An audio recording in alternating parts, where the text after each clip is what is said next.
Hello welcome to la excellence యూపీఎస్సీకి సంబంధించినటువంటి previous questions pattern తెలుసుకోవడం అనేది మన ఎగ్జామ్కి ఇంపార్టెంట్. సో ప్రీవియస్గా ఏ విధంగా క్వశ్చన్స్ వచ్చినాయి దాన్ని మనం గమనించగలిగితే ప్రస్తుతానికి ఏ విధంగా క్వశ్చన్స్ రావచ్చు, ఇప్పుడున్న క్వశ్చన్స్ యొక్క ట్రెండ్ ఏ విధంగా ఉంటుంది, ఆ అనాలిసిస్ మనకు తెలుస్తుంది. దానికోసమే యూపీఎస్సీ యొక్క ప్రీవియస్ క్వశ్చన్ పేపర్స్ యొక్క అనాలిసిస్ మనం చేస్తున్నాం. దాంట్లో ఇవాళ మనం ఎకానమీ అనే సబ్జెక్ట్కి సంబంధించి సుమారుగా 120 క్వశ్చన్స్ 2013 నుంచి 2020 మధ్యలో అడిగిన వాటిని కంప్లీట్గా 2013 నుంచి 2020 వరకు అడిగినటువంటి ఎకానమీ క్వశ్చన్స్ అన్నిటినీ ఇవాళ మనం ఈ వీడియోలో సాల్వ్ చేయబోతున్నాం. స్టార్ట్ చేసేద్దామా? ఎప్పుడు కూడా ప్రీవియస్ క్వశ్చన్స్ని అనలైజ్ చేసుకోవడం, దాని ట్రెండ్స్ని గమనించడం ఇంపార్టెంట్.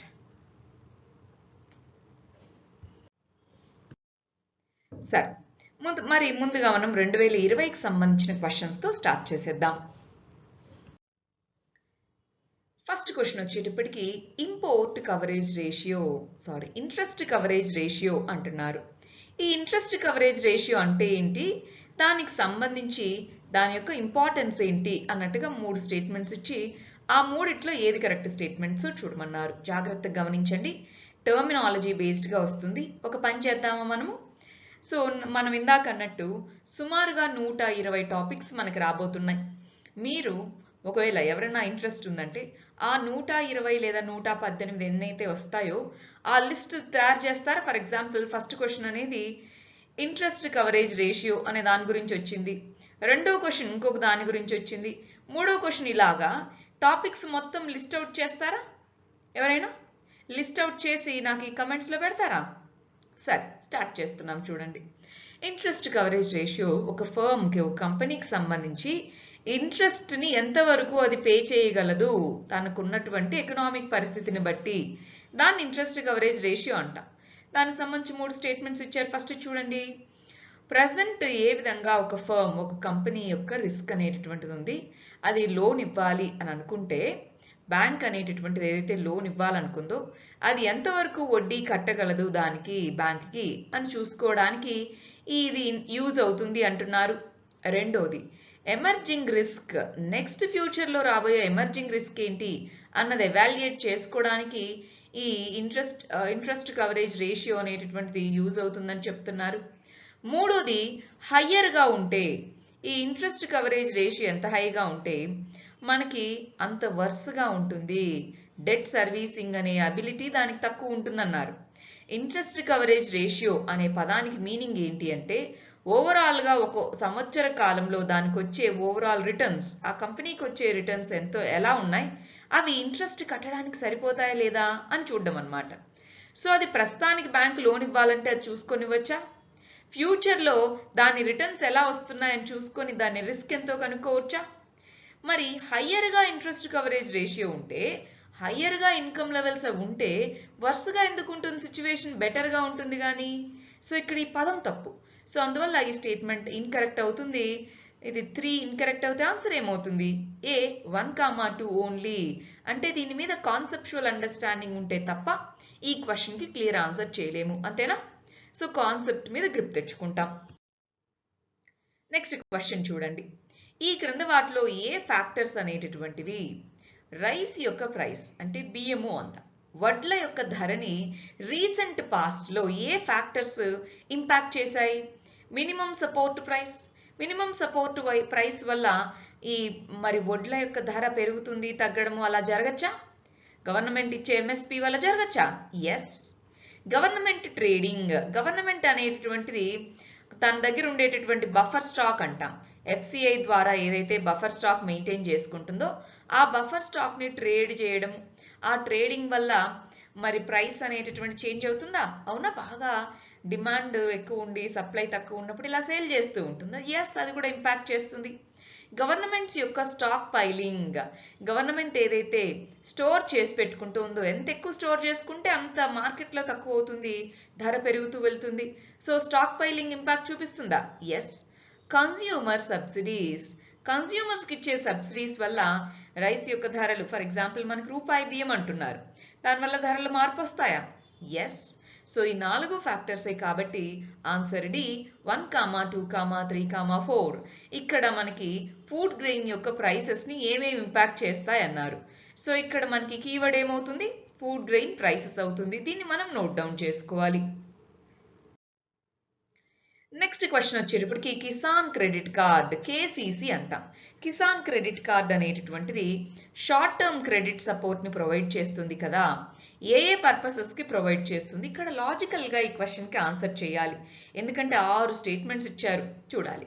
వర్కింగ్ క్యాపిటల్ దేనికి?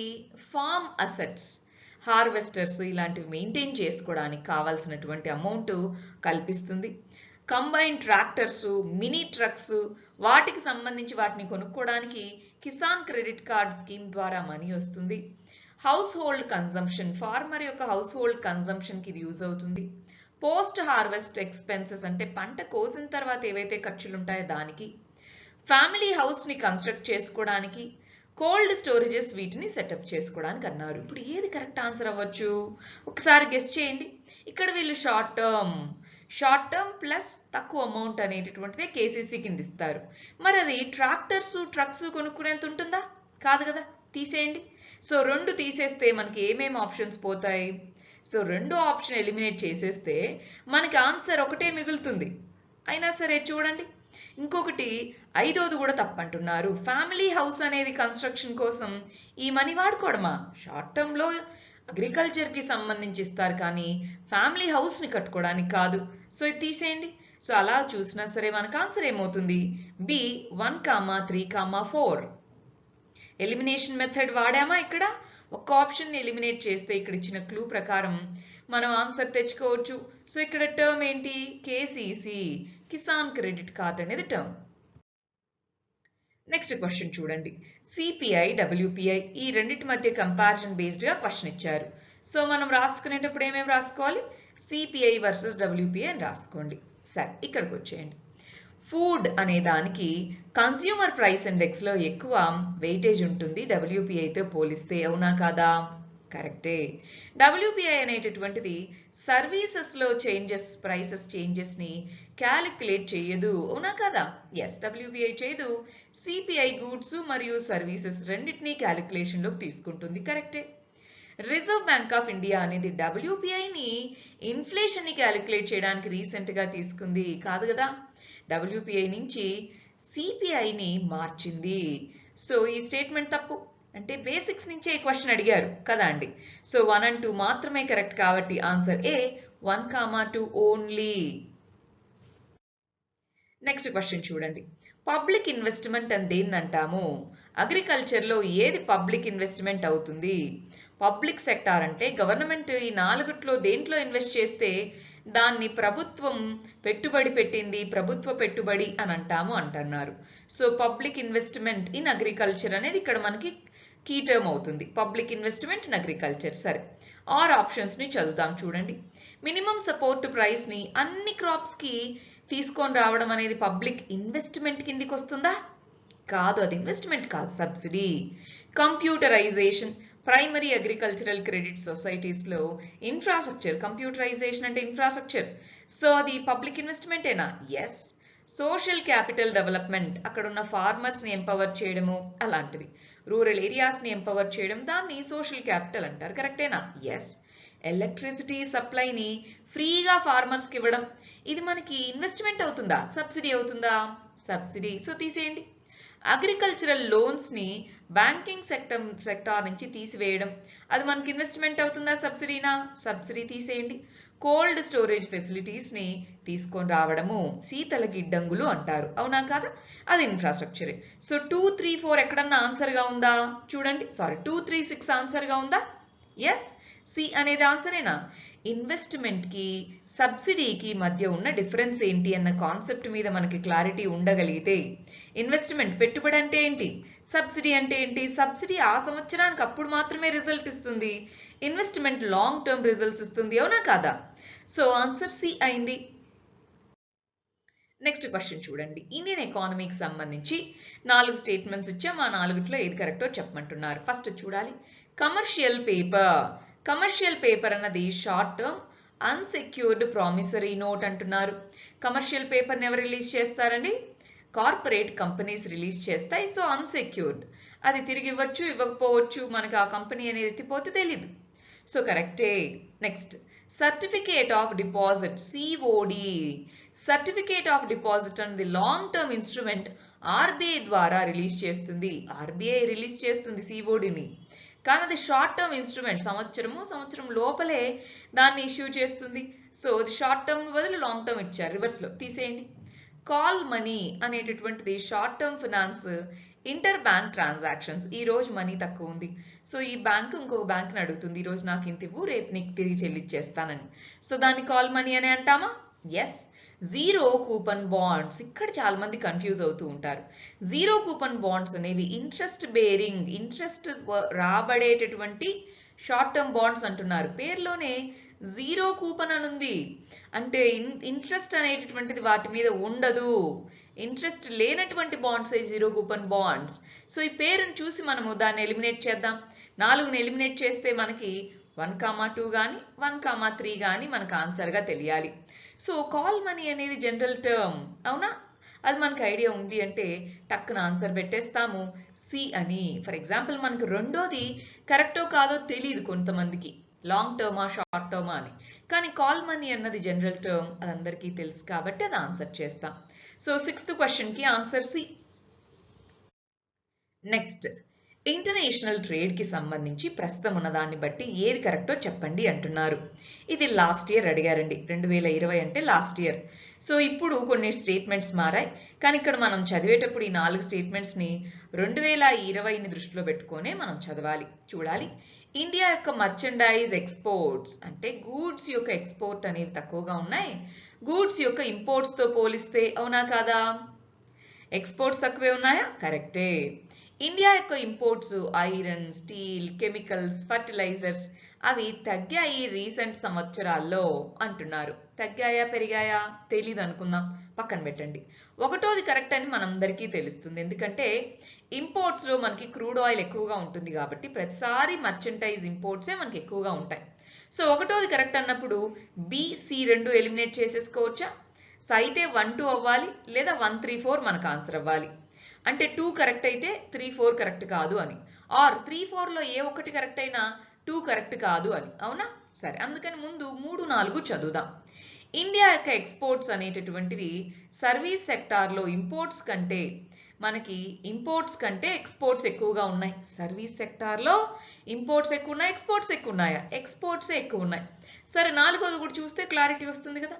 ఇండియా అనేది ఓవరాల్గా కరెంట్ అకౌంట్ డెఫిసిట్ ఉండింది 2020లో. అప్పుడు ఎగ్జామ్ జరిగే టైంకి డెఫిసిట్ ఉండిందా లేదా? ఉండింది. సో 4వది కంపల్సరీగా కరెక్ట్ అని మనకు తెలుస్తుంది. 4వది కంపల్సరీ కరెక్ట్, 1వది కంపల్సరీ కరెక్ట్ అంటే ఆన్సర్ ఏమవుతుంది? డి అవుతుంది. ఇప్పుడు మనకి 2 దగ్గర డౌట్ ఉంది, 3 దగ్గర డౌట్ ఉన్నా 1, 4 కరెక్ట్ అయినప్పుడు మనము ఎలిమినేషన్ పద్ధతిలో ఆన్సర్ చేయగలమా? సో అలాంటి మెథడ్స్ నేర్చుకుంటాం, ఎలిమినేట్ చేయగలగాలి. ఇది తెలీదే అని ఆ స్టేట్మెంట్ దగ్గర ఆగిపోకూడదు. సో 7th క్వశ్చన్కి ఆన్సర్ డి. నెక్స్ట్ 8th క్వశ్చన్కి వచ్చేయండి. ఇండియన్ ఎకానమీకి సంబంధించి నాన్ ఫినాన్షియల్ డెట్ అని దేన్ని పిలుస్తాము? హౌసింగ్ లోన్స్ అనేవి నాన్ ఫినాన్షియల్ డెట్టేనా? అంటే financial debt, non financial debt అని 2 రకాలు ఉంటాయండి. ఫినాన్షియల్ డెట్ అంటే ఏంటి? మనకి జనరల్గా మనము ఏదైనా లార్జ్ స్కేల్ ఇన్వెస్ట్మెంట్ కోసం ఒక కంపెనీని స్టార్ట్ చేయడానికో దానికోసం తీసుకునే డెట్ని ఫినాన్షియల్ డెట్ అని, otherwise non financial debt. Housing loans అనేవి నాన్ ఫినాన్షియల్, క్రెడిట్ కార్డ్స్ మీద తీసుకునే loans non financial debt, treasury bills ఏవైతే ఉన్నాయో అవి నాన్ ఫినాన్షియల్ డెట్ కింద చెప్పుకుంటాము.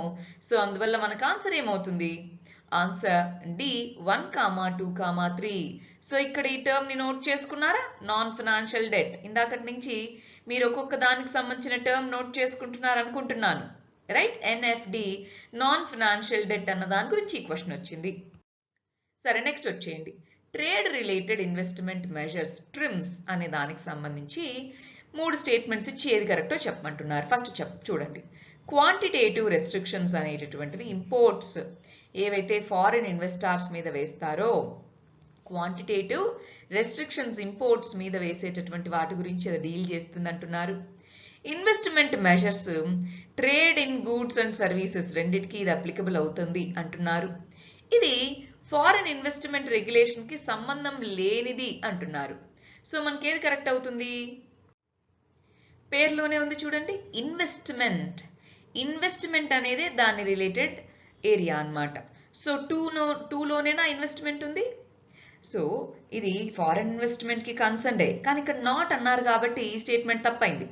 రెండోది కరెక్టే. మూడోది ఇది ట్రిమ్స్ అనేటటువంటిది చూసుకోదు. ఓవరాల్గా WTO కింద ట్రిమ్స్ అనేటటువంటిది ఉంటుంది. దాంట్లో ఓన్లీ ఇన్వెస్ట్మెంట్ మెజర్స్ని చూసుకోవడానికే ఇది ఉంటుంది. సో ఆన్సర్ ఏమవుతుంది? B, two only. Two only అనేది ఆన్సర్. సో WTO కింద ట్రిమ్స్ గురించి నేర్చుకుంటే దీనికి ఆన్సర్ చేయగలం. నెక్స్ట్ క్వశ్చన్ చూడండి. ఎక్స్పాన్షనిస్ట్ మానిటరీ పాలసీ అంటే మనీ సప్లైని పెంచేలాంటి మానిటరీ పాలసీ తీసుకొని రావాలంటే ఈ క్రింద వాటిలో దేన్ని చెయ్యదు?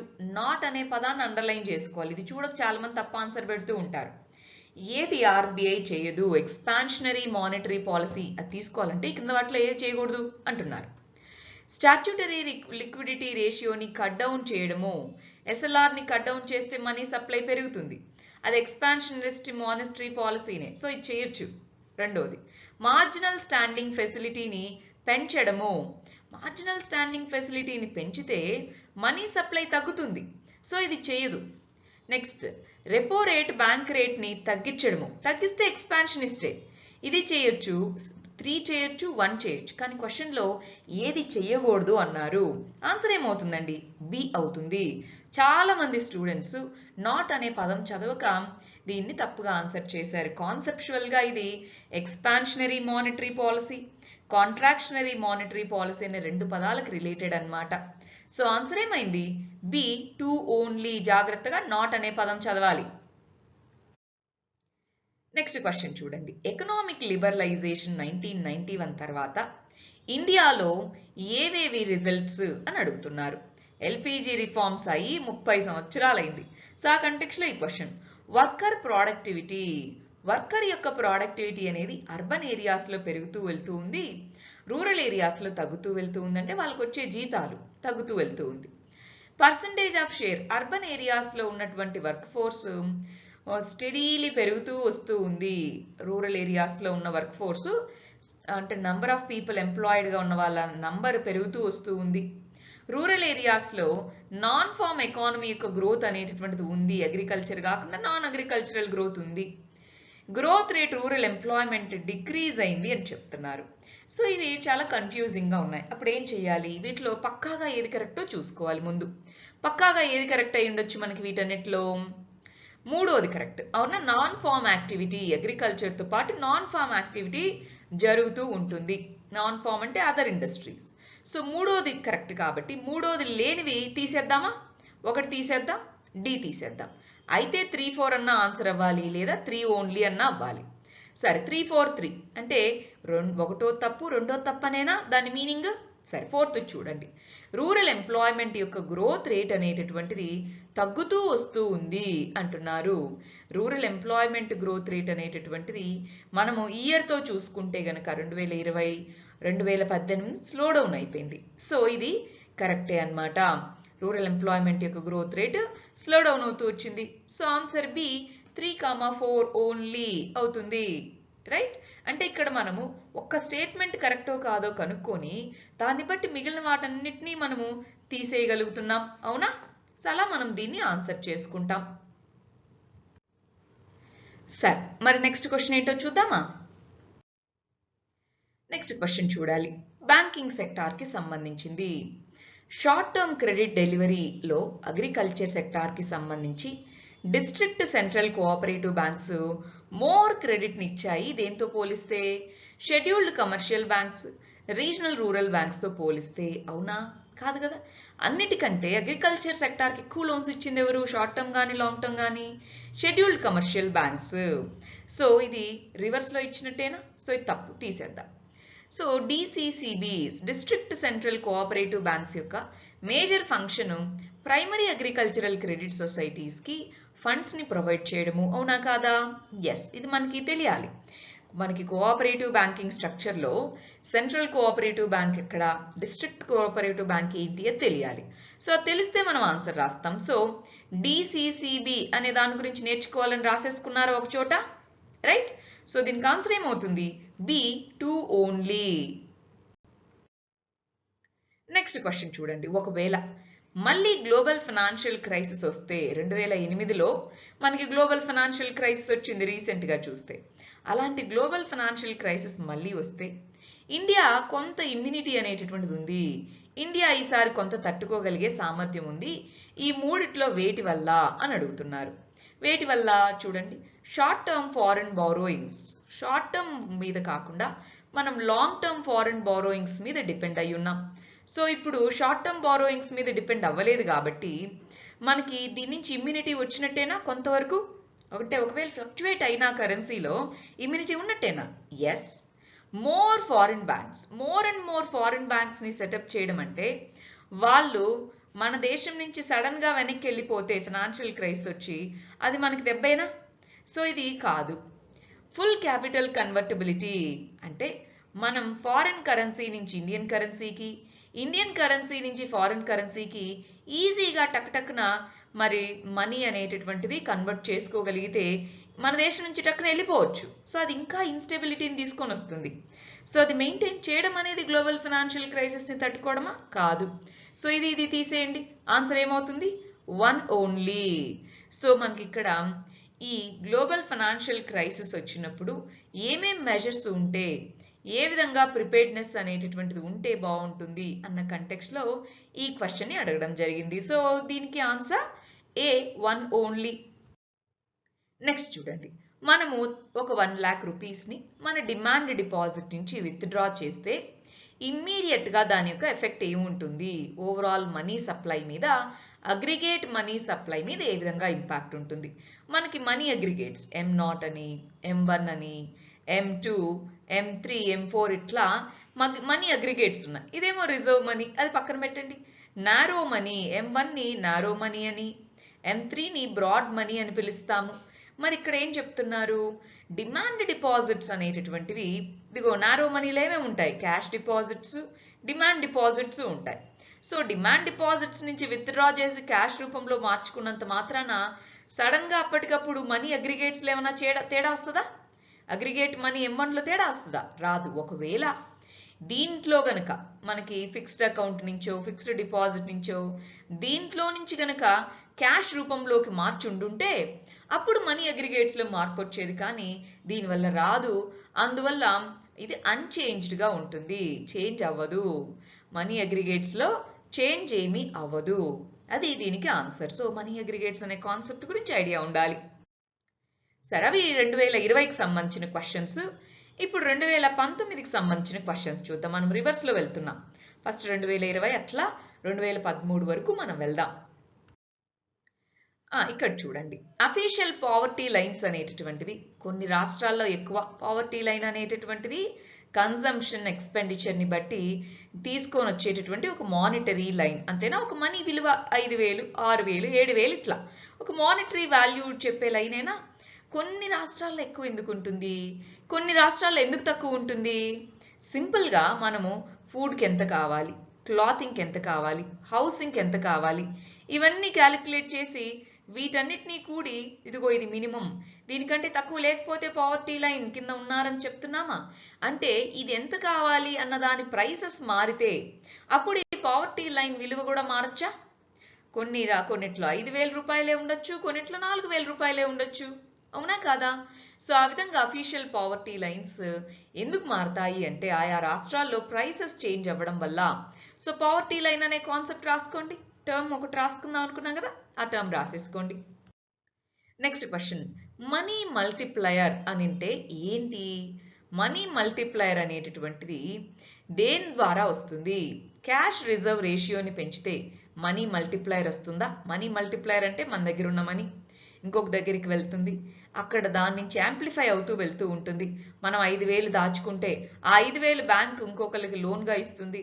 సో మన దగ్గర 5,000 ఉన్నట్టు, వేరే వాళ్ళు బారో చేసుకున్న దగ్గర 5,000 ఉన్నట్టు వాళ్ళు దాన్ని ఇన్వెస్ట్ చేస్తారు. ఇలాగా మనీ మల్టిప్లై అవుతూ ఉంటుంది. సో బ్యాంకింగ్ హ్యాబిట్ ప్రజల్లో పెరిగితే మనీ మల్టిప్లైయర్ పెరుగుతుందా?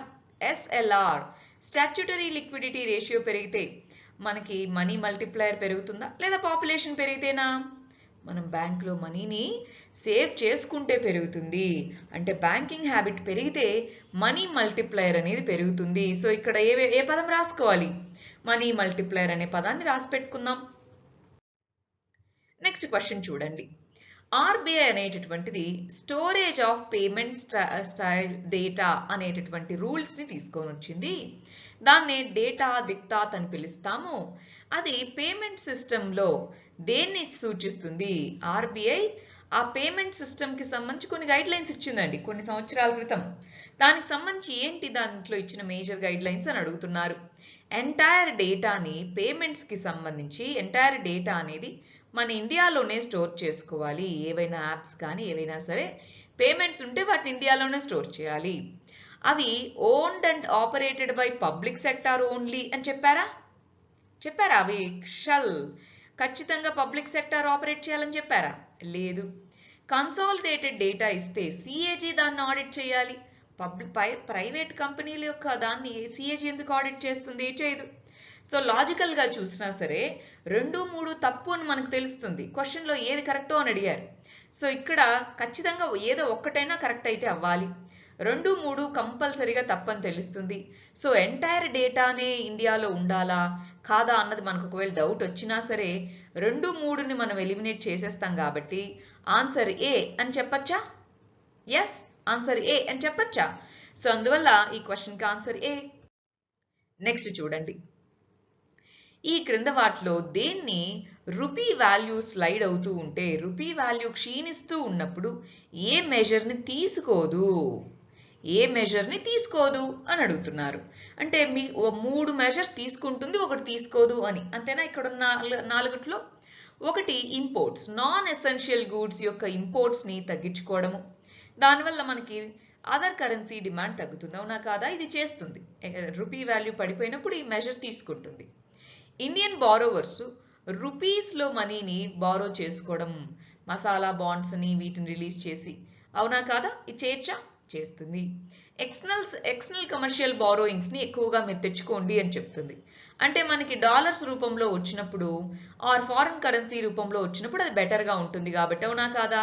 సో ఈ మెజరు తీసుకుంటుంది. ఇంకేది తీసుకోదు అంటే ఆన్సర్ ఇదే అవ్వాలి. అయినా సరే చదువుదాం. మానిటరీ పాలసీని ఎక్స్పాండ్ చేయడము. Monetary policy expansion contraction only domestic currency మీద ఇంపాక్ట్ చూపిస్తుంది కానీ ఫారిన్ కరెన్సీతో ఇండియన్ కరెన్సీ యొక్క వాల్యుయేషన్ ని మార్చదు. అవునా కాదా? అందువల్ల ఇది కాదు. మిగిలిన 3 తీసుకుంటుంది, ఇది తీసుకోకపోవచ్చు. సో ఆన్సర్ ఏమవుతుంది? డి. నెక్స్ట్ క్వశ్చన్ ఏంటో చూద్దాం. నెక్స్ట్ క్వశ్చన్ వచ్చేటప్పటికి purchasing power parity. Purchasing power ప్యారిటీకి సంబంధించి దాన్ని ప్రైసెస్, ఒక బాస్కెట్ ఆఫ్ గూడ్స్ సర్వీసెస్ని డిఫరెంట్ కంట్రీస్లో ఏ విధంగా వాటి యొక్క ధరలు ఉన్నాయి అన్న దాన్ని కంపేర్ చేసి పీపీపీ అనే దాన్ని క్యాలిక్యులేట్ చేస్తారంటారు. అవునా కాదా? ఎస్. పర్చేసింగ్ పవర్ ప్యారిటీ టర్మ్స్లో ఇండియా 6th లార్జెస్ట్ ఎకానమీ వరల్డ్లో అంటున్నారు. 6th లార్జెస్టా 3rd లార్జెస్టా అండి? 3rd largest. ఈ క్వశ్చన్ ఇచ్చిన రోజుకి 2019కి ఇది 4th లార్జెస్ట్. ఇప్పుడు 3rd లార్జెస్ట్. సో ఇది తప్పు. ఒకటి మాత్రమే కరెక్ట్ కాబట్టి ఆన్సర్ ఏమవుతుంది? ఏ 1 ఓన్లీ.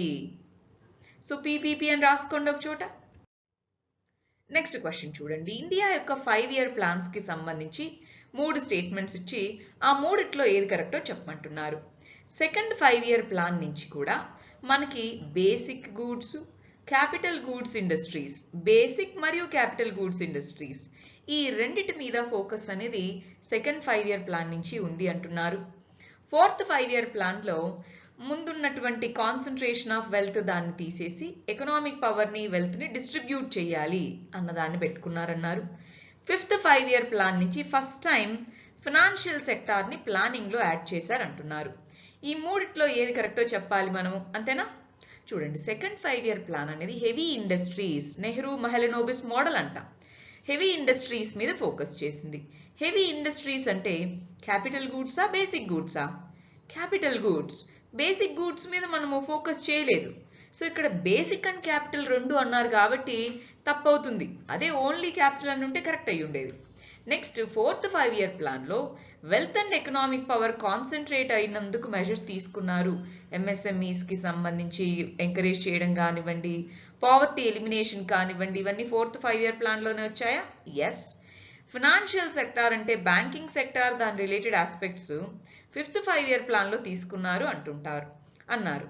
మరి ఇక్కడ చూడాలి 1969 ఆ పీరియడ్ కాబట్టి అవును అప్పుడు నేషనలైజ్ అయింది కదా అని కరెక్ట్ అని పెడుతూ ఉంటాం. కానీ ఫస్ట్ 5-year ప్లాన్ నుంచి కూడా బ్యాంకింగ్ లేకుండా లోన్స్ ఇవన్నీ ఎలా వస్తాయండి? సో ఫస్ట్ 5-year ప్లాన్ నుంచి కూడా దీని మీద ఫోకస్ ఉంది. 5th మాత్రమే కాదు. సో 1 తప్పు 3 తప్పు. ఆన్సర్ ఏమవుతుంది? B 2 only. సో స్టేట్మెంట్స్ ఎందుకు కేర్ఫుల్గా చదవాలో అర్థమవుతుందా? చాలా జాగ్రత్తగా స్టేట్మెంట్స్ని చదివి పెట్టుకోవాలి. నెక్స్ట్ క్వశ్చన్కి వచ్చేయండి. ఫారెన్ పోర్ట్ఫోలియో చూడాలి. ఫారెన్ పోర్ట్ఫోలియో ఇన్వెస్ట్మెంట్లో ఇన్వెస్ట్ చేయడానికని కానీ డైరెక్ట్గా ఇండియాలో రిజిస్టర్ చేసుకోకుండా ఆల్రెడీ సెబీ దగ్గర రిజిస్టర్ అయిన వాళ్ళతో రిజిస్టర్ చేసుకున్న వాళ్ళని ఏమంటాము? P note. Direct question.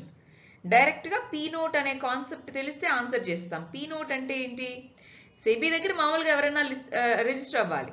So అలా డైరెక్ట్గా రిజిస్టర్ అవ్వకుండా ఆల్రెడీ సెబీ దగ్గర రిజిస్టర్ అయిన వాళ్ళ దగ్గరికి వెళ్ళి నేను మనీ ఇస్తాను, మీరు నా తరపున ఇన్వెస్ట్ చేయండి అని చెప్తారు. మరి వీళ్ళిద్దరూ చేసుకునే అగ్రిమెంటే పీ నోట్ అని పిలుస్తాము. Answer D, conceptual question. Just ఆ టర్మ్ ఏంటో తెలిస్తే ఆన్సర్ చేసేస్తాం. పీ నోట్ అని రాసుకోండి. నెక్స్ట్ 8th క్వశ్చన్కి వచ్చేయండి. కరెన్సీ క్రైసిస్ని తగ్గించడానికి ఈ క్రింద వాటిలో రెడ్యూస్ ఏవి కరెన్సీ క్రైసిస్ యొక్క రిస్క్ని తగ్గిస్తాయి? ఫారిన్ కరెన్సీ ఎర్నింగ్స్ మనకి ఐటీ సెక్టార్ నుంచి రావడము, అవునా? మనకి ఎక్కువ వస్తాయి ఐటీ సెక్టార్లోకి. సో అది కరెక్టే. గవర్నమెంట్ ఎక్స్పెండిచర్ పెంచడానికి కరెన్సీ క్రైసిస్కి ఏమైనా సంబంధమా? కాదు. రెమిటాన్సెస్ ఫర్ ఇండియన్స్ అంటే విదేశాల్లో మన వాళ్ళు పనిచేసి మన ఇండియాకు డబ్బులు పంపించడం, దీనివల్ల మనకి ఫారిన్ కరెన్సీ ఎక్కువ వస్తుందా లేదా? సో వస్తుంది. సో 1 and 3 అనేటటువంటివి మనకి ఫారిన్ కరెన్సీకి సంబంధించిన క్రైసిస్ని తగ్గించడానికి హెల్ప్ అవుతాయి. సో ఆన్సర్ ఏమవుతుంది? B 1, 3 only. సరే, so currency issues, currency crisis అని రాసుకోండి. నెక్స్ట్ ఇష్యూకి వచ్చేద్దాం. కమర్షియల్ బ్యాంక్స్కి సంబంధించి ఈ క్రింద వాటిలో ఏది అసెట్ కాదు? చాలా ఫండమెంటల్స్. అసెట్ అంటే దానికి రిటర్న్స్ దేని నుంచి వస్తాయి, లయబిలిటీ అంటే అది ఎవరికి చెల్లించాలి అని. కరెన్సీ మరి కమర్షియల్ బ్యాంక్కి అడ్వాన్సెస్ అనేటటువంటి అది ఇచ్చిన లోన్స్ దానికి అసెట్సే, అది ఇన్వెస్ట్మెంట్స్ చేసింటే అది అసెట్సే. మనీ అనేటటువంటి షార్ట్ నోట్స్లో దానికి వస్తే అది అసెటే. డిపాజిట్ అనేది దానికి అసెట్ కాదు. డిపాజిట్ అనేటటువంటిది దాని యొక్క లయబిలిటీ, అప్పుగా చెప్తాము, అవునా? సో అందువల్ల ఆన్సర్ బి అవుతుంది. చాలా ఫండమెంటల్ క్వశ్చన్, రైట్? డిపాజిట్స్ అనేది లయబిలిటీ కాబట్టి ఏది అసెట్ కాదు అడిగారు కాబట్టి 9th క్వశ్చన్కి ఆన్సర్ బి. నెక్స్ట్కి వచ్చేసేయండి. ఇండియాలో ఎక్స్టర్నల్ సెక్టార్ డెట్ అనేటటువంటిది గవర్నమెంట్ ఎంటిటీసే ఎక్కువగా ఉన్నాయి. ఎక్స్టర్నల్ సెక్టార్ డెట్ అంటే government debt, private sector, private వాళ్ళు కూడా విదేశాల నుంచి అప్పు తెచ్చుకున్న ఉంటాయి, రెండింటినీ కలిపి ఎక్స్టర్నల్ డెట్ అంటాం. దాంట్లో గవర్నమెంట్ ఎంటిటీస్దే ఎక్కువ ఉంది అంటున్నారు. ఇండియా యొక్క మొత్తం ఎక్స్టర్నల్ డెట్ అనేది అంతా కూడా US$లోనే ఉంది అంటున్నారు. ఈ రెండిట్లో ఏది కరెక్టో చెప్పాలి అంటున్నారు. ఇక్కడ చూస్తే గవర్నమెంట్ డెట్ అనేటటువంటిది కంపారిటివ్లీ తక్కువ, 28-29%. మిగిలిన 71 నుంచి అదంతా కూడా ప్రైవేట్ సెక్టార్ డెట్టే ఉంటుంది ఎక్స్టర్నల్ సెక్టార్లో. సో ఇది తప్పు. ఆల్ అన్నప్పుడు ఎప్పుడూ జాగ్రత్తగా గమనించాలి. మనము ఎక్స్టర్నల్ సెక్టార్ ట్రాన్సాక్షన్స్ని జనరల్గా డాలర్స్ అంటాం, కానీ డాలర్స్లోనే కాదు, యూరోస్లో జరుగుతూ ఉంటుంది, పౌండ్స్లో జరుగుతూ ఉంటుంది. ఇలాగా ఎక్స్టర్నల్ సెక్టార్ డెట్ అదర్ కరెన్సీస్లో కూడా ఉంటుంది. సో అందువల్ల ఇది కూడా తప్పే. ఏది కరెక్ట్ అంటే ఆన్సర్ ఏమవుతుంది? neither 1 nor 2 అనేది ఆన్సర్ అన్నమాట. 10th క్వశ్చన్కి ఆన్సర్ డి. నెక్స్ట్ క్వశ్చన్కి వచ్చేయండి. Food corporation of India FCI అనేటటువంటిది మినిమం సపోర్ట్ ప్రైస్ ఇంకేదన్నా అడిషనల్ మనీతో పాటు దేన్ని యాడ్ చేస్తే ఆ వచ్చే కాస్ట్ని ఎకనామిక్ కాస్ట్ అని పిలుస్తాము? ఫుడ్ గ్రెయిన్స్ని సప్లై చేసేటప్పుడు ఎకనామిక్ కాస్ట్ అని దేన్ని పిలుస్తాం అంటున్నారు. ట్రాన్స్పోర్ట్ కాస్ట్ మాత్రమేనా? ఇంట్రెస్ట్ కాస్ట్ మాత్రమేనా? Procurement procurement cost, procurement incidentals, distribution కాస్టా? ప్రొక్యూర్మెంట్ ఇన్సిడెంటల్స్ లేదా గోడౌన్స్ మాత్రమేనా? వీటిలో దేన్ని మనం ఎకనామిక్ కాస్ట్ అని పిలుస్తాం? Very important. ఎంఎస్పిని క్యాలిక్యులేట్ చేసేటప్పుడు ఎంఎస్పి గురించి తెలుసుకుంటాం, పీడిఎస్ గురించి చదివేటప్పుడు ఇవి తెలుసుకుంటాం. ఇష్యూ ప్రైస్ అని, ఎకనామిక్ కాస్ట్ అని, ప్రొక్యూర్మెంట్ ప్రైస్ అని, ఫండమెంటల్ టర్మ్స్ అన్నమాట. ఏమవుతుంది ఆన్సర్? సి, ప్రొక్యూర్మెంట్ ఇన్సిడెంటల్స్ మరియు డిస్ట్రిబ్యూషన్ కాస్ట్. ఇక్కడ చూడండి, ఎకనామిక్ కాస్ట్ అంటే procurement cost, procurement price, distribution cost మూడు కూడా దీంట్లో యాడ్ అవుతాయి. దాన్నే మనం ఎకనామిక్ కాస్ట్ అని పిలుస్తాము. సరే, నెక్స్ట్ క్వశ్చన్కి వచ్చేసేయండి. పబ్లిక్ సెక్టార్ బ్యాంక్స్ కి సంబంధించి చైర్మన్ ని ఎవరు అపాయింట్ చేస్తారు, ఎవరు సెలెక్ట్ చేస్తారు? బ్యాంక్ బోర్డ్స్ బ్యూరోనా, రిజర్వ్ బ్యాంక్ ఆఫ్ ఇండియానా, యూనియన్ ఫైనాన్స్ మినిస్ట్రీనా, కన్సర్న్డ్ బ్యాంకా? ఎవరు అపాయింట్ చేస్తారండి? ఇంతకు ముందు వరకు మనకి యూనియన్ ఫైనాన్స్ మినిస్టర్ ఇది చేసుకుంటేది. ఇప్పుడు బ్యాంక్ బోర్డ్స్ బ్యూరో, మనకి బ్యాంక్ బోర్డ్స్ బ్యూరో అనేది 2016 నుంచి పబ్లిక్ సెక్టార్ బ్యాంక్స్ కి మాత్రమే అండి, ప్రైవేట్ సెక్టార్ కి కాదు. పబ్లిక్ సెక్టార్ బ్యాంక్స్ ఏవైతే ఉన్నాయో ఆ పబ్లిక్ సెక్టార్ బ్యాంక్స్ కి సంబంధించిన చైర్మన్స్ ని వీళ్ళందరినీ అపాయింట్ చేసేది ఎవరు అంటే బ్యాంక్ బోర్డ్స్ బ్యూరో, బీబీబీ అని చెప్తాము. సో 12th దానికి ఆన్సర్ ఏ. నెక్స్ట్ వచ్చేసేయండి, ఇంటర్ క్రెడిటార్ అగ్రిమెంట్. అది న్యూస్ లో ఉండింది అప్పట్లో. న్యూస్ లో ఉన్న టర్మ్స్ ఎక్కువగా ఇస్తూ ఉంటారండి. ఎకానమీలో న్యూస్ లో ఉన్న టర్మినాలజీ మీద ఎక్కువ క్వశ్చన్స్ వస్తూ ఉంటాయి. ఇప్పుడు ఈసారి ఆత్మనిర్భర్ అని ఉంది, అదంటే ఏంటి అలా అడగచ్చు, రైట్? సరే, ఇక్కడ క్వశ్చన్ లో ఇంటర్ క్రెడిటార్ అగ్రిమెంట్. క్రెడిటార్స్ అంటే ఎవరు? అప్పిచ్చే వాళ్ళు. ఇంటర్ అంటే ఇన్ బిట్వీన్, అప్పిచ్చే వాళ్ళు చేసుకునే అగ్రిమెంట్. అప్పిచ్చే వాళ్ళు ఎందుకు అగ్రిమెంట్ చేసుకుంటారు చూద్దాం. సో అది ఎందుకు న్యూస్ లో ఉంది, దాని పర్పస్ ఏంటి అని అడుగుతున్నారు. గవర్నమెంట్ అనేటటువంటిది ఇండియా యొక్క ఫిస్కల్ డెఫిసిట్ ని తగ్గించడానికా, ఇన్ఫ్రాస్ట్రక్చర్ ప్రాజెక్ట్స్ సపోర్ట్ చేయడమా, లేదా ఇండిపెండెంట్ రెగ్యులేటర్గా, ఒక రెగ్యులేటర్గా పనిచేయడానికా, లేదా స్ట్రెస్డ్ అసెట్స్ ఎన్పిఎస్ ఏవైతే 50 కోట్లకు పైన ఉన్నాయో వాటిని డీల్ చేయడానికా? ఎన్పిఎస్ ని డీల్ చేయడానికే ఇంటర్ క్రెడిటార్ అగ్రిమెంట్ అనేది చేసుకోవడం జరిగింది. సో 13th క్వశ్చన్కి ఆన్సర్ డి అవుతుంది.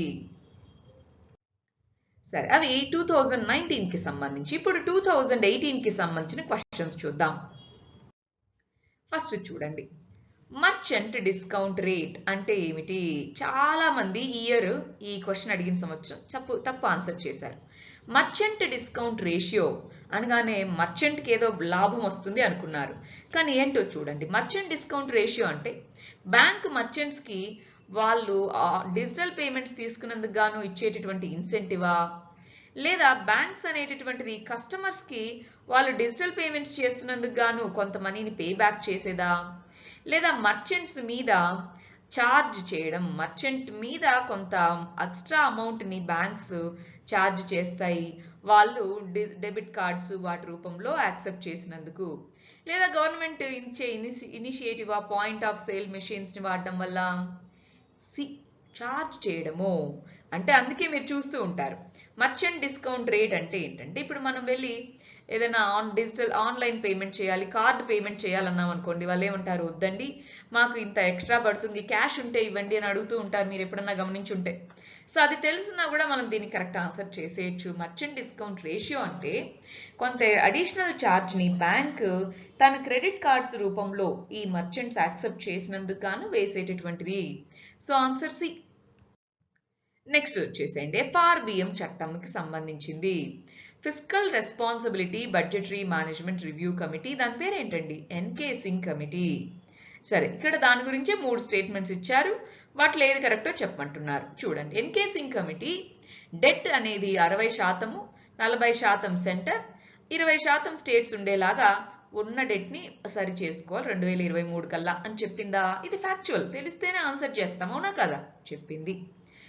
అప్పుడు సెంట్రల్ గవర్నమెంట్ యొక్క డెట్ లయబిలిటీస్ ఏమో 21% జీడిపికి, స్టేట్ గవర్నమెంట్ డెట్ లయబిలిటీస్ ఏమో 49% జీడిపి ఉన్నాయంటున్నారు. రివర్స్లో సెంట్రల్ గవర్నమెంట్కి ఇంత, స్టేట్ గవర్నమెంట్స్కి 21%లో ఉండింది. సో రివర్స్లో ఇచ్చారు స్టేట్మెంట్, తప్పు. కాన్స్టిట్యూషన్ ప్రకారం స్టేట్స్ అనేవి గనక సెంట్రల్ గవర్నమెంట్ నుంచి అడిషనల్గా లోన్స్ ఏమైనా తెచ్చుకోవాలంటే, ఏదైనా లోన్స్ అవి ఎక్స్ట్రాగా తెచ్చుకోవాలంటే ఖచ్చితంగా సెంట్రల్ గవర్నమెంట్ పర్మిషన్ తీసుకోవాలి, అవునా కాదా? తీసుకోవాలి. సో 1 and 3 అనేది కరెక్ట్ కాబట్టి ఆన్సర్ సి అవుతుంది. సో జాగ్రత్తగా ఇలా రివర్స్ స్టేట్మెంట్స్ ఇచ్చినప్పుడు ఈ టెక్నిక్ ఏమంటాం? రివర్స్ స్టేట్మెంట్ టెక్నిక్ అంటాం. అవి ఇచ్చినప్పుడు జాగ్రత్తగా చూసుకోవాలండి. సో సెకండ్ క్వశ్చన్కి ఆన్సర్ 2 అవుతుంది. నెక్స్ట్ థర్డ్ క్వశ్చన్కి వచ్చేసేయండి. మనకి ఇది ఇంపోర్ట్స్ ఎక్స్పోర్ట్స్కి సంబంధించిన ట్రెండ్ని బేస్ చేసుకొని అడిగిన question. Quantity of imported edible oil, మనకి పామ్ ఆయిల్ ఇవి ఇంపోర్ట్ చేసుకుంటాం కదా. So quantity of imported oil అనేది డొమెస్టిక్గా ప్రొడ్యూస్ చేసిన దానికంటే మోర్, మనం ఎక్కువ ఇంపోర్ట్ చేసుకున్నాం ప్రొడ్యూస్ చేసిన దానికంటే అంటున్నారు. లాస్ట్ 5 years అంటే ఇది 2018లో అడిగిన క్వశ్చన్, అంటే 2018 ముందు 5 సంవత్సరాల్లో అని. అవునా కాదా? కరెక్టే. గవర్నమెంట్ అనేటటువంటిది ఏ విధమైన కస్టమ్స్ డ్యూటీని ఇంపోజ్ చేయదు. ఎడిబుల్ ఆయిల్ వీటి మీద స్పెషల్ కేసులో పరిగణించి అస్సలు ఏమి చేయదా? చేస్తుంది. కస్టమ్స్ డ్యూటీని ఇంపోజ్ చేస్తుంది. చేయదు, అసలు ఏమీ చేయదు అన్నారు అంటే తప్పు. సో రెండో తప్పు కాబట్టి ఆన్సర్ ఏమవుతుంది? ఏ 1 ఓన్లీ. 1 ఓన్లీ అనేది ఆన్సర్. నెక్స్ట్ ఫోర్త్కి వచ్చేసేయండి. ఆల్ ఏటీఎంస్ని లింక్ చేసేటటువంటి ఆర్గనైజేషన్ ఏంటి? ఏటీఎంస్ని రీటైల్ పేమెంట్స్ అంటారు, అంతేనా? సో రీటైల్ పేమెంట్స్కి సంబంధించి ఇండియాలో ఉండేటటువంటి ఆర్గనైజేషన్ ఏంటి అని అడుగుతున్నారు. ఇది చాలా డైరెక్ట్, చాలా ఫ్యాక్చువల్ క్వశ్చన్. ఏంటిది? NPCI, national payments corporation of India అనేటటువంటిది మనకి ఏటీఎంస్ అన్నిటిని లింక్ చేసేటటువంటి ఆర్గనైజేషన్. సో ఫోర్త్ క్వశ్చన్కి ఆన్సర్ సి. సో మనం ఏం చేయాలి? ఎన్పిసిఐ అంటే ఏంటి, దాని యొక్క బాధ్యతలు ఏంటి అని చదువుకోగలగాలి, అంతేనా? సో ఈ క్వశ్చన్ కింద ఆ టర్మ్ రాసి పెట్టుకోండి. నెక్స్ట్ క్వశ్చన్ చూడండి. లీగల్ టెండర్ అని పిలుస్తాం కదా, కరెన్సీని లీగల్ టెండర్ అంటాం కదా. ఎందుకని అంటాం లీగల్ టెండర్ అని? దీన్ని కోర్ట్స్ అనేటటువంటివి లీగల్ కేసెస్కి దాన్ని ఫీజుగా పే చేస్తాం కాబట్ట, లేదా ఎవరైతే క్రెడిటార్ అప్పు ఇచ్చిన వ్యక్తి ఉంటారో ఖచ్చితంగా సెటిల్మెంట్ మనీ తీసుకునేటప్పుడు యాక్సెప్ట్ చేయాలి, గవర్నమెంట్ ఇష్యూ చేసిన దాన్ని యాక్సెప్ట్ చేయాలి, అందుకనా? లేదా బ్యాంక్ మనీ అనేటటువంటిది చెక్స్ వీటి రూపంలో ఉండేదాన్ని లీగల్ టెండర్ అంటామా? లేదా మెటాలిక్ మనీ అంటే కాయిన్స్ని లీగల్ టెండర్ అంటామా? ఎందుకు దేన్ని లీగల్ టెండర్ అంటాము? గవర్నమెంట్ ఇష్యూ చేస్తుంది కాబట్టి ఖచ్చితంగా వాటిని యాక్సెప్ట్ చేయగలగాలి, లీగల్గా అవి గ్యారంటీ చేయబడ్డాయి కాబట్టి. సో ఇక్కడ ఉన్న 4 అది బెటర్ డిస్క్రిప్షన్, అందుకోసం లీగల్ టెండర్ అని అంటారు. దీన్ని ఫియాట్ కరెన్సీ అని కూడా పిలుస్తూ ఉంటాం అనమాట. సో ఫిఫ్త్ క్వశ్చన్కి ఆన్సర్ బి. నెక్స్ట్కి వచ్చేసేయండి. ఫ్రీగా గనక గవర్నమెంట్ అనేటటువంటిది పబ్లిక్కి ఏదైనా ఒక సర్వీసెస్ కానీ ఒక గూడ్ని కానీ ఫ్రీగా అది ప్రొవైడ్ చేస్తే, కమోడిటీ అంటే గుడ్ ప్రొవైడ్ చేస్తే ఏమవుతుంది? Opportunity cost 0. ఆపర్చునిటీ కాస్ట్ అంటే ఏంటి అనేది తెలియాలి ఇక్కడ, అంతేనా? ఈ క్వశ్చన్ అంతా కూడా ఆపర్చునిటీ కాస్ట్ అంటే ఏంటి అని తెలిస్తే ఆన్సర్ చేసేస్తాం. నెక్స్ట్ చూడండి, ఆపర్చునిటీ కాస్ట్ అసలు ఇగ్నోర్ చేశారు. ఆపర్చునిటీ కాస్ట్ అనేటటువంటిది కన్స్యూమర్స్ నుంచి ట్యాక్స్ పేయింగ్ పబ్లిక్కి మారింది. ఆపర్చునిటీ కాస్ట్ అనేది కన్స్యూమర్స్ నుంచి గవర్నమెంట్కి మారింది. ఆపర్చునిటీ కాస్ట్ అంటే ఏంటి? ఒక ఆప్షన్ని చూస్ చేసుకోవడం వల్ల ఇంకొక బెటర్ ఆప్షన్ని లేదా ఇంకొక ఆప్షన్ నుంచి వచ్చే రిటర్న్స్ని మనం కోల్పోవడం. ఇప్పుడు ఒకదాన్ని ఫ్రీగా ప్రొవైడ్ చేయడం అంటే ఇంకొక దాని మీద గవర్నమెంట్ మనీ స్పెండ్ చేయలేకపోవచ్చు. అదేనా ఆపర్చునిటీ కాస్ట్ అంటే? అంటే ఆపర్చునిటీ కాస్ట్ ఇప్పుడు కన్స్యూమర్స్కి ఏమీ లేదు, ఫ్రీగా వాళ్ళకి వస్తుంది. ఎవరికి ఆపర్చునిటీ కాస్ట్ ఉన్నట్టు? గవర్నమెంట్కి. సో ఇక్కడ ఆన్సర్ ఏమవుతుంది? డి అవుతుంది. ఫ్రీగా ఒక కమోడిటీని ప్రొవైడ్ చేస్తే ఎవరికి ఆపర్చునిటీ కాస్ట్ ట్రాన్స్ఫర్ అయినట్టు? గవర్నమెంట్కి ట్రాన్స్ఫర్ అయినట్టు. నెక్స్ట్ క్వశ్చన్కి వచ్చేసేయండి. అబ్సల్యూట్ మరియు per capita GNP gross national product పెరుగుతూ వచ్చినా సరే కొన్నిసార్లు హయ్యర్ లెవెల్ ఆఫ్ ఇన్కమ్ అది సూచించదు, ఎలాంటి పరిస్థితుల్లో అని అడుగుతున్నారు. ఇండస్ట్రియల్ అవుట్పుట్ పడిపోయి అగ్రికల్చరల్ అవుట్పుట్ అనేటటువంటిది దాంతో దీనికి సమానంగా ఇండస్ట్రియల్ అవుట్పుట్ పెరగలేకపోతేనా, లేదా అగ్రికల్చరల్ అవుట్పుట్ ఫెయిల్ అవుతేనా, లేదా పావర్టీ అన్ఎంప్లాయ్మెంట్ పెరుగుతూ వెళ్తేనా, లేదా ఇంపోర్ట్స్ పెరిగితేనా? ఏ సందర్భంలో పర్ క్యాపిటా ఇన్కమ్ పెరుగుతూ ఉన్నా సరే ఎకనామిక్ డెవలప్మెంట్ లేదు అని చెప్తాము? పావర్టీ అన్ఎంప్లాయ్మెంట్ పెరుగుతూ వెళ్తే, ఒకవైపు ఏమో తలసరి ఆదాయం పెరుగుతూ ఒకవైపు పావర్టీ అన్ఎంప్లాయ్మెంట్ పెరుగుతూ ఉంటే ఎకనామిక్ డెవలప్మెంట్ అంటామా దాన్ని? అనము. సో అందువల్ల ఆన్సర్ సి అయింది. ఇక్కడ పర్ క్యాపిటా ఇన్కమ్ అంటే ఏంటి, అది ఎందుకు బెటర్ సూచిక, దానికంటే ఇంకా బెటర్గా ఏమన్నా ఉన్నాయా, ఆ కాన్సెప్ట్ నుంచి ఈ క్వశ్చన్ని మనం ఆన్సర్ చేయగలగాలి. సో ఆన్సర్ సి అయింది. నెక్స్ట్ 8th క్వశ్చన్కి వచ్చేసేయండి. హ్యూమన్ క్యాపిటల్ ఫార్మేషన్ అనే కాన్సెప్ట్ అనేది దేని ద్వారా మనం బెటర్గా ఎక్స్ప్లెయిన్ చేయొచ్చు? ఇండివిజువల్స్ గనక మోర్ క్యాపిటల్ని అంతా తెచ్చి ఒక చోటు పెడితేనా, లేదా నాలెడ్జ్, స్కిల్ లెవెల్స్, క్యాపబిలిటీస్ పీపుల్కి పెరిగితేనా, లేదా టాంజిబుల్ వెల్త్ బిల్డింగ్స్ అవన్నీ పెరిగితేనా, లేదా ఇంటాంజిబుల్ వెల్త్ అంటే నాలెడ్జ్, మనకి కొన్ని రకాల సపోర్ట్ సర్వీసెస్ ఇవి పెరిగితేనా? వీటిలో దేనిని మనము హ్యూమన్ క్యాపిటల్ ఫార్మేషన్గా చెప్తాము?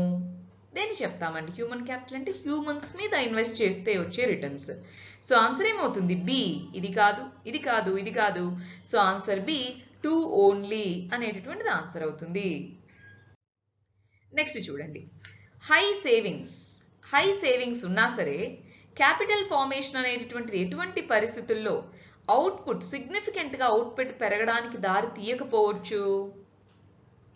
అంటే సేవింగ్స్ ఒకవైపు ఎక్కువగా ఉన్నాయి, కంట్రీలో సేవింగ్స్ ఎక్కువగా ఉన్నా సరే మరి అవుట్పుట్ ఎప్పుడు పెరగకపోవచ్చు అంటే క్యాపిటల్ టు అవుట్పుట్ రేషియో. మనం ఎంత ఇన్వెస్ట్ చేసినా సరే అవుట్పుట్ సరిగా పెరగదు. అవుట్పుట్ని ప్రొడ్యూస్ చేయడానికి కావాల్సిన క్యాపిటల్ ఖర్చు పెరుగుతూ వెళ్తే అప్పుడు మనకు సేవింగ్స్ ఉన్నా సరే అవుట్పుట్ పెరుగుతుందా? పెరగదు. సో క్యాపిటల్ అవుట్పుట్ రేషియో అని పిలుస్తారు. వెరీ వెరీ ఇంపార్టెంట్ టర్మ్ అది తెలుసుంటే ఈ ఆన్సర్ చేసేస్తాం. క్యాపిటల్ టు అవుట్పుట్ రేషియో ఎక్కువ ఉన్నప్పుడు మనం ఎంత సేవ్ చేసినా సరే అవుట్పుట్ అనేటటువంటిది పెరుగుతూ వెళ్ళదు. సో అందువల్ల దీనికి ఆన్సర్ డి. సరే, మరి నెక్స్ట్ క్వశ్చన్ ఏంటో చూద్దామా? Next question reserve bank of ఇండియాకి సంబంధించి టీ బిల్స్ అనే దానికి. సరే చూడండి, ఇక్కడ రిజర్వ్ బ్యాంక్ ఆఫ్ ఇండియా అనేటటువంటిది గవర్నమెంట్ ఆఫ్ ఇండియా మరియు గవర్నమెంట్ ఆఫ్ ఇండియాకి సంబంధించిన సెక్యూరిటీస్ని మాత్రమే డీల్ చేస్తుంది, స్టేట్ గవర్నమెంట్కి సంబంధించిన సెక్యూరిటీస్ని డీల్ చేయదు అంటున్నారు. కరెక్టేనా? రెండోది చూడండి, ట్రెజరీ బిల్స్ అనేవి గవర్నమెంట్ ఆఫ్ ఇండియా మాత్రమే ఇష్యూ చేస్తుంది, ట్రెజరీ బిల్స్ని స్టేట్ గవర్నమెంట్స్ ఇష్యూ చేయలేవు.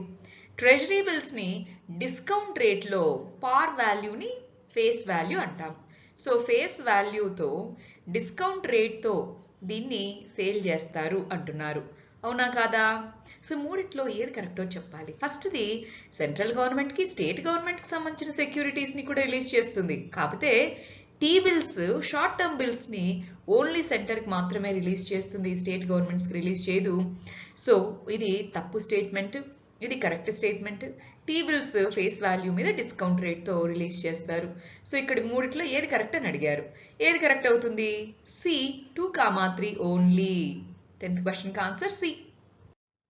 నెక్స్ట్ చూడండి, క్యాపిటల్ అడిక్వసీ రేషియో CAR అంటే ఇది ఒక అమౌంట్. బ్యాంక్స్ అనేటటువంటివి ఏదైనా ఒకవేళ లాస్ వస్తే వాళ్ళు ఇచ్చినటువంటి లోన్స్ తిరిగి రాకపోతే ఏదన్నా లాస్ వస్తే దాన్ని కంపెన్సేట్ చేయడం కోసం ఉండే రేట్నే క్యాపిటల్ అడిక్వసీ రేషియో అంటున్నారు.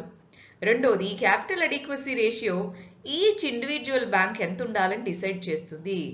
అవునా కాదా? ఈ రెండిట్లో ఏది కరెక్టో చెప్పమంటున్నారు. ఏది కరెక్ట్ అవుతుంది? SCR అనేటటువంటిది టోటల్ ఇచ్చినటువంటి టోటల్గా ఉన్న అసెట్స్ ఏవైతే ఉంటాయో వాటిలో ఎంత పర్సంటేజ్ రిస్క్ వెయిటెడ్ అసెట్స్ ఉంటాయి, రిస్క్ ఉన్నాయి, దానికి తగ్గట్టుగా మనీని తీసి పక్కన పెట్టుకోవాలి. CRని ప్రతి బ్యాంక్ దానికి ఇష్టం వచ్చినట్టుగా డిసైడ్ చేసుకోదు, RBI డిసైడ్ చేస్తుంది. RBI ఇంత ఉండాలని చెప్తుంది, దాని ప్రకారం వీళ్ళు ప్లేస్ చేస్తారు. రెండోది తప్పు, ఒకటోది మాత్రమే కరెక్ట్. కాబట్టి ఆన్సర్ ఏ 1 ఓన్లీ. మీరు గమనిస్తున్నారా? క్వశ్చన్స్ కాన్సెప్ట్స్ని టెస్ట్ చేస్తున్నాయి, డైరెక్ట్గా ఫ్యాక్చువల్గా అడగట్లేదు. కాన్సెప్చువల్ టెస్టింగ్ అనేది ఉంది. సో ఇక్కడ CAR అని రాసుకోండి ఒక చోట. నెక్స్ట్ చూడండి, భీమ్ యాప్ అనేటటువంటిది యూజర్స్ మనీని ట్రాన్స్ఫర్ చేయొచ్చు ఏ విధమైనటువంటి వ్యాలెట్స్ అనేటటువంటివి లేకుండా. UPI ఎనేబుల్డ్ బ్యాంక్ అకౌంట్స్తో మనీ ట్రాన్స్ఫర్ చేయొచ్చు. మామూలుగా చిప్ పిన్ డెబిట్ కార్డ్స్కి అయితే 4 ఫ్యాక్టర్ అథెంటికేషన్, భీమ్ యాప్కి ఓన్లీ 2 ఫ్యాక్టర్ అథెంటికేషన్. భీమ్ యాప్ అనేది 3 ఫ్యాక్టర్ అథెంటికేషన్ యూజ్ చేస్తుంది. 3 ఫ్యాక్టర్ అథెంటికేషన్, 2 ఫ్యాక్టర్ కాదు. అందువల్ల ఇది తప్పు అవుతుంది. భీమ్ యాప్ అనేటటువంటిది UPI ఎనేబుల్డ్ బ్యాంక్ అకౌంట్ ఉంటే ఎవరికైనా కానీ మనీ ట్రాన్స్ఫర్ చేయడానికి ఉపయోగపడుతుంది. అవునా కాదా? ఎస్, ఒకటోది కరెక్ట్, రెండోది తప్పు. కాబట్టి ఆన్సర్ ఏది కరెక్ట్ అన్నప్పుడు ఏమవుతుంది? 1 ఓన్లీ. ఇది ఎందుకు వచ్చిందంటే అండి, ఆ ఇయర్ BMAPకి అప్గ్రేడేషన్స్ తీసుకొని వచ్చి దాని గురించి న్యూస్లో వచ్చున్నాయి. ఇప్పుడు మనం చూసిన ఎకానమీ టర్మ్స్లో చాలా వరకు న్యూస్లో రిపీట్ అయినవి మనకు బాగా వచ్చాయన్నమాట. సో అందువల్ల 12th క్వశ్చన్కి ఆన్సర్ ఏ 1 ఓన్లీ. 13th క్వశ్చన్కి వచ్చేసేయండి. గవర్నాన్స్, పబ్లిక్ సెక్టార్ బ్యాంక్స్కి సంబంధించిన గవర్నాన్స్ రిలేటెడ్గా 2 స్టేట్మెంట్స్ ఇచ్చి ఆ రెండిట్లో ఏది కరెక్టో చెప్పంటున్నారు. క్యాపిటల్ ఇన్ఫ్యూజన్, పబ్లిక్ సెక్టార్ బ్యాంక్స్లోకి క్యాపిటల్ ఇన్ఫ్యూజన్ అనేది పెరుగుతూ వస్తూ ఉంది లాస్ట్ డెకేడ్లో. ఎందుకు పెరుగుతూ వస్తూ ఉందో తెలుసా? ఎన్పిఎస్ పెరిగే కొద్దీ వాటిలో క్యాపిటల్ ఇన్ఫ్యూజన్ అనేది సరిగా ఉండాలి, వాటి మనీ ఉండాలి కదా, అందుకోసం. సో ఒకటోది కరెక్టే. రెండోది పబ్లిక్ సెక్టార్ బ్యాంక్స్ అన్నటువంటి వాటిని సరిచేయడానికి మర్జర్, దేన్ని ఎస్బీఐ దాని యొక్క అసోసియేట్స్ని మర్జర్ చేస్తున్నారు అన్నారు. అది అప్పుడెప్పుడో ఇచ్చిన క్వశ్చన్ కాబట్టి మనకి ఇప్పుడు పాతది, అది స్టేట్మెంట్ పాతది, మనకి ఇప్పుడు తెలుసు. అవునా కాదా? రెండూ కరెక్టే కాబట్టి ఆన్సర్ సి బోత్ 1 and 2. మీరు గమనించాలండి, ఇప్పుడు ఆ ఇయర్లో 2017లో అప్పట్లో అది కరెంట్ ఇష్యూ, ఇప్పుడు అది పాతది అయిపోయింది. పబ్లిక్ సెక్టార్ బ్యాంక్స్ రిలేటెడ్గా ఏమేం జరుగుతున్నాయని మీరు గమనిస్తూ వెళ్తే ఇప్పటి వరకు మనము 3 ఇయర్స్కి సంబంధించి 4 ఇయర్స్కి సంబంధించి కంప్లీట్ చేశాం కదా. దీంట్లో మీరు గమనించారా బ్యాంకింగ్ రిలేటెడ్గా ఎక్కువ క్వశ్చన్స్ వస్తున్నాయి, కొన్ని టర్మినాలజీ రిలేటెడ్గా ఎక్కువ క్వశ్చన్స్ వస్తున్నాయి. ఇలా గమనిస్తూ రండి, లాస్ట్లో మనం చూద్దాం ఇంకా దేనికి సంబంధించి బాగా చదువుకోవాలో. సరే, ఇప్పుడు 2017కి సంబంధించిన క్వశ్చన్కి వచ్చేయండి.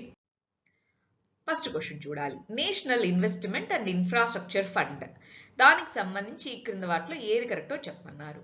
నీతి ఆయోగ్ అనే దాని కింద ఈ నేషనల్ ఇన్వెస్ట్మెంట్ అండ్ ఇన్ఫ్రాస్ట్రక్చర్ ఫండ్ని తీసుకొచ్చారా? కాదు. మినిస్ట్రీ ఆఫ్ ఫైనాన్స్ అనేటటువంటిది కొన్ని ఆల్టర్నేటివ్ ఇన్వెస్ట్మెంట్ ఫండ్స్ని మేనేజ్ చేస్తూ ఉంటుంది. వాటిని ఏఐఎఫ్ అంటారు. ఈ ఏఐఎఫ్ని రెగ్యులేట్ చేసేది SEBI, securities exchange board of India. The ministry of finance కింద తీసుకొని రాబడిన ఆల్టర్నేటివ్ ఇన్వెస్ట్మెంట్ ఫండే ఎన్ఐఐఎఫ్. సో నీతి ఆయోగ్ యొక్క ఆర్గాన్ అంటే తప్పు కదా. నెక్స్ట్, దీని యొక్క ఓవరాల్ కార్పస్ 4 లక్షల కోట్లు, ఇది 40,000 కోట్లు. ఆ 40,000 కోట్లలో 20,000 కోట్లు గవర్నమెంట్, 20,000 కోట్లు ప్రైవేట్ వాళ్ళ దగ్గర నుంచి సమీకరించాలన్నది దాంట్లో ఉన్నటువంటి మెయిన్ ఐడియా అన్నమాట. సో ఇప్పుడు 4 lakhs అన్నారు కాబట్టి తప్పు, 2 తప్పే కాబట్టి వాళ్ళే ఉన్నారు. ఏది కరెక్టో కనుక్కోమన్నారు. Answer D, neither 1 nor 2. So ఇలాంటి ఏదైనా ఇన్స్టిట్యూషన్స్, ఇప్పుడు మనకి నేషనల్ ఇన్వెస్ట్మెంట్ పైప్ లైన్ అని ఉంది, దాని గురించి అడగచ్చా ఇలాగా? అప్పట్లో ఇది న్యూస్లో, ఇప్పుడు ఇది న్యూస్లో ఉంది, దీని గురించి ఇప్పుడు అడిగే అవకాశం ఉందా? అలాగ మనము ప్రీవియస్ క్వశ్చన్స్ని ట్రెండ్ బేస్ చేసుకుని ఫర్దర్గా ఏమేం క్వశ్చన్స్ రావచ్చు కూడా మనం చూసుకోవచ్చు. నెక్స్ట్ చూడండి, జిఎస్టి, గూడ్స్ అండ్ సర్వీసెస్ ట్యాక్స్ని ఇంప్లిమెంట్ చేయడం వల్ల ఏమేమి అడ్వాంటేజెస్ ఉండొచ్చు అంటున్నారు. ఎందుకంటే అప్పటికి ఇంకా ఇంప్లిమెంటేషన్లోకి రాలేదు ఈ క్వశ్చన్ అడిగిన టైంకి. బట్ ఏమేమి అడ్వాంటేజెస్ ఉండొచ్చు? మల్టిపుల్ ట్యాక్సెస్ అనేది రీప్లేస్ చేస్తుంది, ఒక సింగిల్ మార్కెట్గా ఏర్పడుస్తుంది. కరెంట్ అకౌంట్ డెఫిసిట్, అసలు కరెంట్ అకౌంట్ డెఫిసిట్కి జిఎస్టీకి ఏమైనా సంబంధమా? లేదు. Current account deficit external sector సంబంధమైంది, ఇది ఒకటోది కరెక్టే. రెండోది, ఎనార్మస్గా గ్రోత్ని పెంచి చైనాని ఓవర్టేక్ చేయడానికి జిఎస్టీ మనకు ఉపయోగపడుతుందా? కొంతవరకు గ్రోత్ పెరగచ్చేమో, కానీ మరీ భారీగా జిఎస్టీని ఇంప్లిమెంట్ చేయడం వల్ల గ్రోత్ పెరుగుతుందా? ఇప్పుడు చూడండి, ఇంప్లిమెంట్ చేసి ఇన్ని సంవత్సరాలు అవుతుంది కదా, మనకి ఇప్పుడు అర్థమవుతుంది కదా దాని రిజల్ట్ ఏంటి అని. అప్పట్లో మనకు తెలియదు, అయినా సరే ఇంత భారీగా పెరుగుతుంది, చైనాని ఓవర్టేక్ చేసేలాగా ఇచ్చారంటే అవి ఫాల్స్ స్టేట్మెంట్ అని చెప్తాము. సో ఆన్సర్ ఏమవుతుంది? 1 మాత్రమే కరెక్ట్ కాబట్టి ఏ 1 ఓన్లీ. నెక్స్ట్ క్వశ్చన్ చూడండి. నెక్స్ట్ క్వశ్చన్ వచ్చేటప్పటికి ట్యాక్స్ రెవెన్యూ అనేటటువంటిది జీడిపితో పోలిస్తే స్టడీలీ ఇంక్రీజ్ అవుతూ వచ్చింది లాస్ట్ డెకేడ్లో. అంటే ఓవరాల్ జీడిపి, ఓవరాల్ ఇండియాలో పే చేస్తున్న ట్యాక్సెస్ అది పెరుగుతూనే వస్తూ ఉంది. లాస్ట్ డెకేడ్ అంటే 2017లో అడిగారు, అంటే దాని మీనింగ్ 2007 నుంచి 2017 మధ్యలో ఈ ట్యాక్స్ టు జీడిపి రేషియో పెరుగుతూ వస్తూ ఉందన్నారు. కానీ మనకి ఎకానమీలో గమనించుంటే 2008, 2009 ఆ ప్రాంతంలో ఎకానమీ స్లో డౌన్ అయింది. అప్పుడు ట్యాక్స్ రేట్స్ భారీగా తగ్గిపోయినాయి, ట్యాక్స్ ఇన్కమ్ తగ్గిపోయింది. సో అప్పుడు మనకి ఏమీ స్టడీలా పెరుగుతూ రాలేదు, మధ్యలో తగ్గింది. సో తీసేయండి. ఫిస్కల్ డెఫిసిట్ అనేది as a percentage of GDP steadily పెరుగుతూ వచ్చింది. ఎప్పుడు కూడా వీటిని ట్రెండ్ బేస్డ్ క్వశ్చన్స్ అంటారు. ఎప్పుడు కూడా స్టడీలీ ఇంక్రీజ్ అవుతూ ఉంది, స్టడీలీ డిక్రీజ్ అంటే అదే విధంగా పెరగకుండా తగ్గకుండా ఇలా వస్తూ ఉంది అని, లేదా ఇలా తగ్గుతూ ఉంది అని, అలాంటివి చాలా చాలా జాగ్రత్తగా చూడాలి. ఫిస్కల్ డెఫిసిట్ కూడా కొన్నిసార్లు పెరుగుతూ వచ్చింది, కొన్నిసార్లు తగ్గుతూ వచ్చింది ఈ 2007 నుంచి 2017 మధ్యలో. సో అందువల్ల స్టడీలీ ఇంక్రీజ్ అయింది అన్నప్పుడు అది తప్పు అవుతుంది. అప్పుడు ఏది కరెక్ట్ స్టేట్మెంట్స్ ఇక్కడ రెండిట్లో?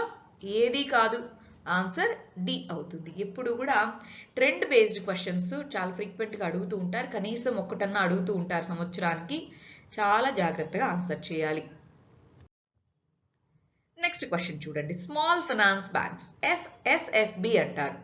స్మాల్ ఫైనాన్స్ బ్యాంక్స్ ని ఎందుకు తీసుకొచ్చారండి? స్మాల్ బిజినెస్ యూనిట్స్ కి క్రెడిట్ ఇవ్వడానికా, స్మాల్ అండ్ మార్జినల్ ఫార్మర్స్ కి క్రెడిట్ ఇవ్వడానికా, యంగ్ ఎంటర్ప్రెన్యూర్స్ ఎవరైతే రూరల్ ఏరియాస్ లో ఉన్నారో వాళ్ళని ఎంకరేజ్ చేయడానికా, ఈ మూడిట్లో దేనికి స్మాల్ ఫైనాన్స్ బ్యాంక్స్ సెటప్ చేయడం జరిగింది? ఈ స్మాల్ బిజినెస్ యూనిట్స్ కరెక్టే. ఫార్మర్స్ కి ఆల్రెడీ ఆర్ఆర్బీస్ అని ఉన్నాయి, కోఆపరేటివ్ బ్యాంక్స్ ఉన్నాయి. సో మళ్ళీ కొత్త బ్యాంకా?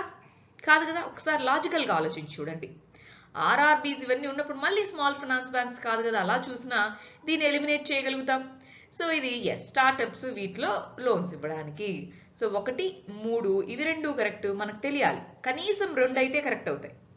ఈ మూడిట్లో కనీసం 2 అయితే కరెక్ట్. మనకి మూడోది కూడా డౌట్ ఉన్నా సరే రెండోది కంపల్సరీగా తప్పు అని మనం గెస్ చేయాలి. ఎలా గెస్ చేయాలి?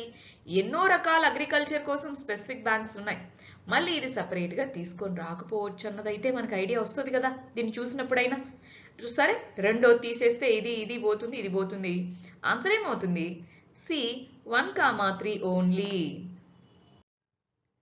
నెక్స్ట్ చూడండి, 5th క్వశ్చన్ చూడండి. యూనిఫైడ్ పేమెంట్స్ ఇంటర్ఫేస్ యూపీఐ అనేటటువంటి దాన్ని ఇంప్లిమెంట్ చేయడం వల్ల ఏది మోస్ట్ లైక్లీ కాన్సిక్వెన్స్, ఏది కాన్సిక్వెన్స్ అవ్వచ్చు?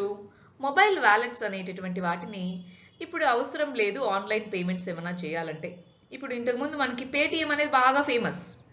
దాంట్లో మన అకౌంట్ నుంచి మనీ ట్రాన్స్ఫర్ చేసుకొని దాని నుంచి మనం వేరే దానికి కట్టేవాళ్ళం. అలా కాకుండా డైరెక్ట్ కట్టచ్చు యూపీఐ ఉండడం వల్ల అంటున్నారు. రెండోది, డిజిటల్ కరెన్సీ టోటల్ ఫిజికల్ కరెన్సీని రీప్లేస్ చేస్తుంది యూపీఐ రావడం వల్ల. చేస్తుందా? కాదు. ఎఫ్డిఐ పెరుగుతుంది, సబ్సిడీస్ డైరెక్ట్ గా యూపీఐ వల్ల వెళ్తాయి. యూపీఐ వల్ల వెళ్తాయా? కాదు.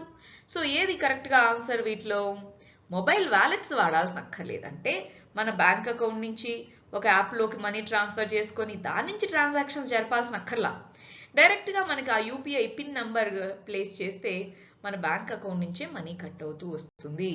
సో ఆ విధంగా యూపీఐ యొక్క మోస్ట్ లైక్లీ కాన్సిక్వెన్స్ ఏంటి అన్నప్పుడు కాన్సెప్ట్స్ ఇంపార్టెంట్ అండి. అది ఏం చేస్తుంది, దాని యొక్క ఉపయోగాలు ఏంటి అన్నది వెరీ ఇంపార్టెంట్ కాన్సెప్ట్ అన్నమాట. నెక్స్ట్ చూడండి, మానిటరీ పాలసీ కమిటీ ఎంపీసీ అంటున్నాం. ఈ మానిటరీ పాలసీ కమిటీకి సంబంధించి ఏది కరెక్టో చెప్పండి అంటున్నారు. మూడిట్లో ఏది కరెక్ట్ స్టేట్మెంట్ లో చెప్పాలి అని. ఇది ఆర్బీఐ యొక్క బెంచ్ మార్క్ రేట్స్ ని అంటే రెపో, రివర్స్ రెపో వీటిని డిసైడ్ చేస్తుంది అంటున్నారు. 12 సభ్యులు ఉండేటటువంటి బాడీ ఇది అంటున్నారు. యూనియన్ ఫైనాన్స్ మినిస్టర్ దీనికి చైర్మన్ అంటున్నారు. Monetary policy committee important. Urjit Patel committee అనేది దీన్ని రికమెండ్ చేసింది. ఆర్బీఐ బెంచ్ మార్క్ రేట్స్ ని ఎస్ డిసైడ్ చేస్తుంది. 12 మంది కాదు, 6 సభ్యులు.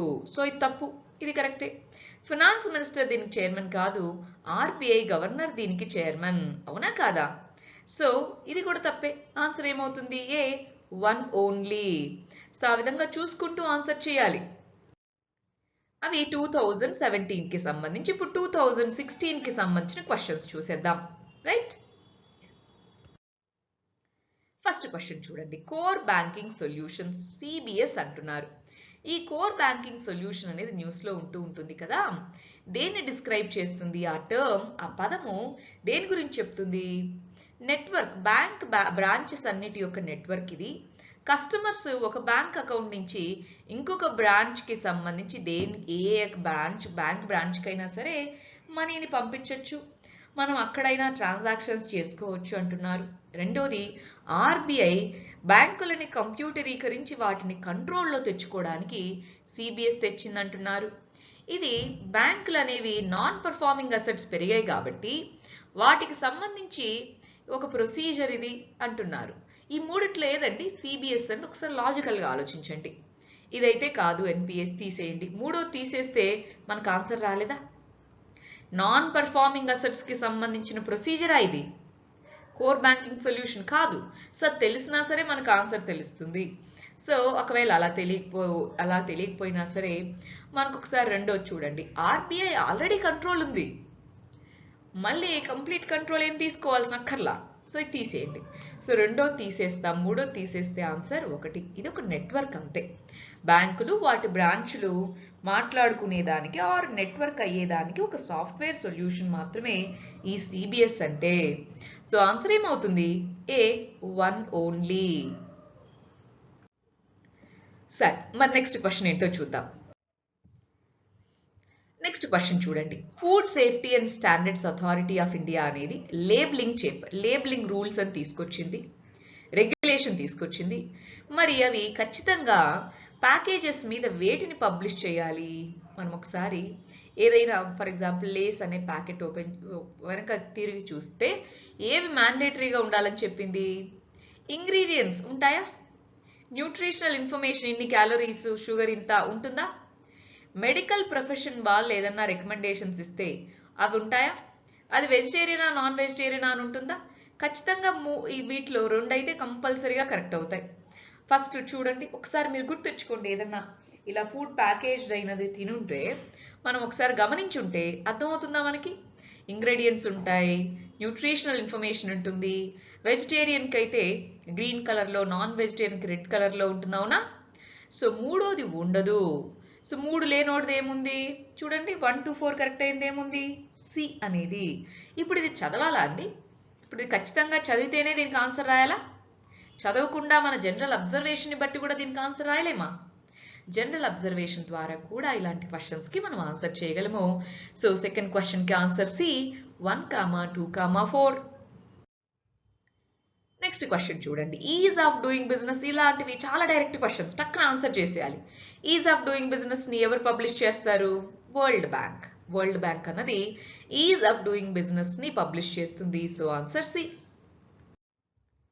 నెక్స్ట్ క్వశ్చన్ చూడండి. Marginal cost of funds based గా ఎంసీఎల్ఆర్ అంట.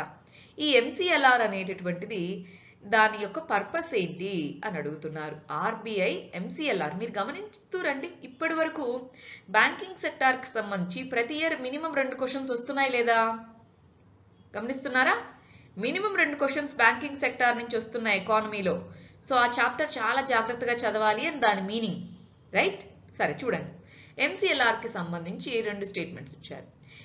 ఈ గైడ్ లైన్స్ అనేవి ట్రాన్స్పరెంట్ గా ఏ విధంగా ఇంట్రెస్ట్ రేట్స్ వాళ్ళు ఇచ్చే అడ్వాన్స్ అంటే లోన్స్ మీద ఏ విధమైన ఇంట్రెస్ట్ రేట్స్ విధించాలి అన్నది ట్రాన్స్పరెంట్ గా ఉండేలాగా ఎంసీఎల్ఆర్ రేట్ ని డిసైడ్ చేయడం జరుగుతుంది. ఆర్బీఐ అనౌన్స్ చేసిన దాని వల్ల, అవునా కాదా? ఎస్. ఈ గైడ్ లైన్స్ బ్యాంక్ క్రెడిట్ ని, బ్యాంక్ ఇచ్చే లోన్ ను, దాని నుంచి వచ్చే ఇంట్రెస్ట్ రేట్స్ అటు బారోవర్ కి ఇటు బ్యాంక్స్ కి ఇద్దరికి సమంజసంగా ఉండేలాగా ఎంసీఎల్ఆర్ తోడ్పడుతుంది, అవునా కాదా? అవును. సో 1 and 2 రెండు కరెక్టే కాబట్టి ఆన్సర్ సి 1, 2. మనం ఇందాకటి నుంచి టర్మినాలజీ లిస్ట్ చేస్తూ వస్తున్నాం, ఫాలో చేస్తున్నారు కదా, టర్మినాలజీ లిస్ట్ చేస్తూ వస్తున్నాం. దాంట్లో ఇది రాసేసేయండి, ఎంసీఎల్ఆర్ అని రాయండి. నెక్స్ట్ క్వశ్చన్ చూడండి. Financial stability and development council కి సంబంధించి 3 స్టేట్మెంట్స్ ఇచ్చి వాటిలో ఏది కరెక్టో చెప్పమంటున్నారు. ఇది నీతి ఆయోగ్ కింద ఉండే ఒక ఆర్గాన్. యూనియన్ ఫైనాన్స్ మినిస్టర్ దీనికి హెడ్ గా ఉంటారు. మ్యాక్రో ప్రుడెన్షియల్ అంటే ఎకనామీని జాగ్రత్తగా ఎంతవరకు ఎకనామిక్ ఇండికేటర్స్ ఉన్నాయని చూసుకుంటూ ఉంటుంది అంటున్నారు. మరి వీటిలో ఏది దీనికి సంబంధించిన స్టేట్మెంట్? నీతి ఆయోగ్ ముందే ఇది ఉంది, నీతి ఆయోగ్ కింద ఏం పార్ట్ కాదు. ఫైనాన్స్ మినిస్టర్ చైర్మన్ ఎస్ ఏ విధంగా ఎకనామిక్ పర్ఫార్మెన్స్ ఉన్నాయని చూసుకుంటూ ఉంటుంది. ఆ ఒకటోది ఎలిమినేట్ చేసేయండి. ఒకటోది ఎలిమినేట్ చేస్తే మనకు answer 2, 3 only. Physical stability, financial stability and development council very important. So 5th question answer C.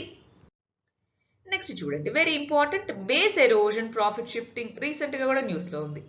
Base erosion profit shifting అనేది న్యూస్ లో ఉంది కదా. దేనికి సంబంధించి? Multinational companies mineral rich places నుంచి వాళ్ళు మనీని తీసుకెళ్లడమా, లేదా ట్యాక్స్ ఎవేజన్ చేయడమా, లేదా జెనెటిక్ రిసోర్సెస్ ని మల్టీనేషనల్ కంపెనీస్ ఎక్స్ప్లాయిట్ చేయడమా, లేదా ఎన్విరాన్మెంటల్ కాస్ట్ని పరిగణలోకి తీసుకోకుండా డెవలప్మెంటల్ ప్రాజెక్ట్స్ని చేపట్టడమా? వీటిలో ఏవి బేస్ ఎరోజన్ మరియు ప్రాఫిట్ షిఫ్టింగ్కి దారి తీస్తున్నాయి? ట్యాక్స్ ఎవేడ్ చేయడం. ఇక్కడ బేస్ అంటే ట్యాక్స్ బేస్ అనేది తగ్గిపోవడం, దాని ద్వారా ఒక కంట్రీకి వచ్చే ప్రాఫిట్స్ తగ్గిపోవడం. సో మల్టీనేషనల్ కంపెనీస్ ట్యాక్స్ కట్టకుండా ఎగవేయడం అనమాట. ట్యాక్స్ ఎవేజన్ చేసినప్పుడు ఈ పదం మనం వాడతాం, బేస్ ఎరోజన్ మరియు ప్రాఫిట్ షిఫ్టింగ్ అనే పదము. రైట్, ఆ పదం రాసి పెట్టుకోండి, లిస్ట్లో రాసేయండి.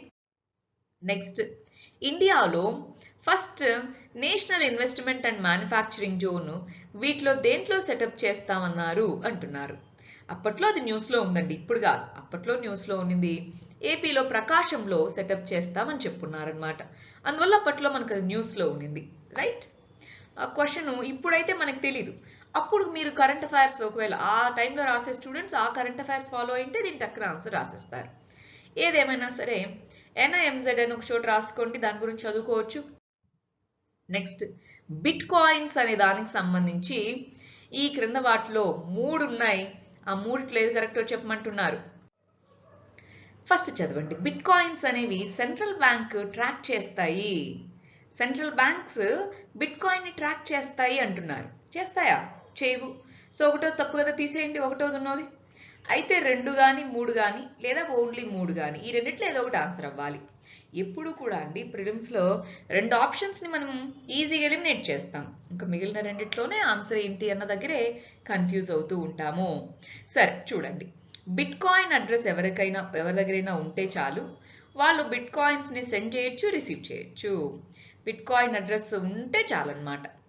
ఆన్లైన్ పేమెంట్స్ అనేటటువంటివి అవతల వ్యక్తి ఐడెంటిటీ ఏంటో తెలియకుండానే అనానమస్గా కూడా మనీని బిట్ కాయిన్స్ని షేర్ చేయొచ్చు, అవునా కదా? ఇవి రెండే కదా ప్రాబ్లమ్స్ బిట్ కాయిన్స్లో. ఎవరెవరికైనా పంపించవచ్చు, దాన్ని ట్రాక్ చేయలేము. ఎవరి దగ్గర నుంచి వస్తుందో తెలియదు. ఇప్పుడైతే KYC నామ్స్ అలా తెలుస్తుంది, తెలియదు. అవే కదా ప్రాబ్లమ్స్. సో బిట్ కాయిన్స్ ఈ 2 ఫీచర్సే. ఆన్సర్ ఏమవుతుంది? B 2, 3 only. Bitcoins central banks track చేయవు. నెక్స్ట్ చూడండి, sovereign gold bond scheme, gold monetisation scheme. ఇవి 2 అప్పట్లో బాగా న్యూస్లో వచ్చాయి, అందువల్ల అది అడిగారు. సావరిన్ గోల్డ్ బాండ్స్ అంటే మీరు గోల్డ్ పెట్టండి, దాని బదులు గోల్డ్ కొండం బదులు గోల్డ్ వాల్యూ ఎంతైతే ఉంటుందో అంత వాల్యూ ఉండేలా బాండ్స్ నమ్ముతాం, ఆ బాండ్స్ని కొనుక్కోండి. లేదు మీ దగ్గర ఉండే గోల్డ్ని తెచ్చి పెట్టండి, మానిటైజ్ చేసుకోండి. అలా 2 స్కీమ్స్ని తీసుకొచ్చారు. వాటి యొక్క పర్పస్ ఏంటి? గోల్డ్ ఐడల్గా ఖాళీగా ఉన్నదాన్ని ఇండియన్ ఎకానమీలోకి తీసుకొని రావడము, FDIని గోల్డ్ అండ్ జ్యువెలరీలో తీసుకొని రావడము, ఇండియా యొక్క డిపెండెన్స్ గోల్డ్ ఇంపోర్ట్స్ మీద తగ్గించడము. ఇది కరెక్టే, ఇది కరెక్టే, ఇది కాదు. FDIని తీసుకొని రావడం కోసం కాదు, ఖాళీగా ఉంది కదా బ్యాంకులో తెచ్చిపెట్టండి, వడ్డీ తెచ్చుకోండి అనేటటువంటి స్కీమ్ ఒకటి, దాని గోల్డ్ మానిటైజేషన్. ఇంకొకటి, గోల్డ్ని మీరు కొనుక్కోవడం బదులు మీరు గోల్డ్ ఎందుకు కొనుక్కుంటున్నారు? అది స్టేబుల్, దాని వాల్యూ పెరుగుతుందని కదా. దాని వాల్యూ ఎంతైతే ఉంటుందో, గోల్డ్ ధర ఎంతైతే ఉంటుందో అంత ధర ఉండే బాండ్స్ని మేము రిలీజ్ చేస్తాం, అవి తీసుకోండి అని చెప్పేలాగా sovereign gold bond scheme. So అందువల్ల 1, 3 ఇవి 2 కరెక్ట్. ఆన్సర్ C అవుతుంది. 1, 3 ఓన్లీ. నెక్స్ట్ క్వశ్చన్ చూడండి, గ్లోబల్ ఫైనాన్షియల్ స్టెబిలిటీ రిపోర్ట్ ఎవరు ఇష్యూ చేస్తారు? IMF. ఇవి ఫ్యాక్చువల్ క్వశ్చన్స్, డైరెక్ట్గా మనము తెలుసుంటే పెట్టేస్తాం అలాగనమాట. So global financial stability report ఎవరు రిలీజ్ చేస్తారు? IMF. నెక్స్ట్ క్వశ్చన్ చూడండి, RCEP. అప్పట్లో ఇది బాగా న్యూస్ అండి, ఇప్పుడు మనకు తెలుసు ఈజీగా. RCEP అనేటటువంటిది ఏ గ్రూప్ ఆఫ్ కంట్రీస్కి సంబంధించింది? G20నా, ఏషియానా, Shanghai cooperation ఆర్గనైజేషనా, Sarka? Asia. So ఏషియాతో పాటు ఇంకొక 5 దేశాలు కలిసి ఇప్పుడు ఈ రీజనల్ కాంప్రిహెన్సివ్ ఎకనామిక్ పార్ట్నర్షిప్ అనేది ఫామ్ చేసుకున్నాయి. ఇది మనకి ఇప్పుడు చాలా ఇంపార్టెంట్ ఇంకా. సో అప్పట్లో అడిగారు, B ఆన్సర్. నెక్స్ట్ క్వశ్చన్ చూడండి, బ్యూరో ఆఫ్ ఎనర్జీ ఎఫిషియన్సీ అనేది స్టార్ లేబులింగ్స్ ఇస్తుంటుంది కదా, వేటి మీద ఉంటుంది అది? ఎనర్జీ అనేది అటు ఎన్విరాన్మెంట్లోనూ ఇలాంటి క్వశ్చన్ అడగచ్చు, ఎకానమీ వైజ్గాను అడగచ్చు. మనం దీన్ని ఎకానమీలో తీసుకున్నాం. ఎలక్ట్రికల్ ఫ్యాన్స్, గీజర్స్, ల్యాంప్స్ వీటన్నిటి మీద స్టార్ రేటింగ్ ఉంటుందా, ఉండదా? ఉంటుంది. సో అందువల్ల ఇది అబ్జర్వేషన్ ద్వారా మనం ఆన్సర్ చేయొచ్చు. చదివి ఉంటే ఓకే, చదవకపోయినా సరే అబ్జర్వేషన్ ద్వారా వీటి మీద మనకు స్టార్ రేటింగ్ ఉంటుందని తెలుస్తుందా లేదా? అవునా?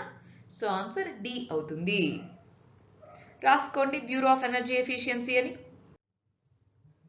నెక్స్ట్ క్వశ్చన్ చూడండి. European stability mechanism. European stability mechanism అనేది న్యూస్లో అప్పట్లో 2000 ఎప్పుడైతే 16లో అప్పుడు న్యూస్లో ఉంది.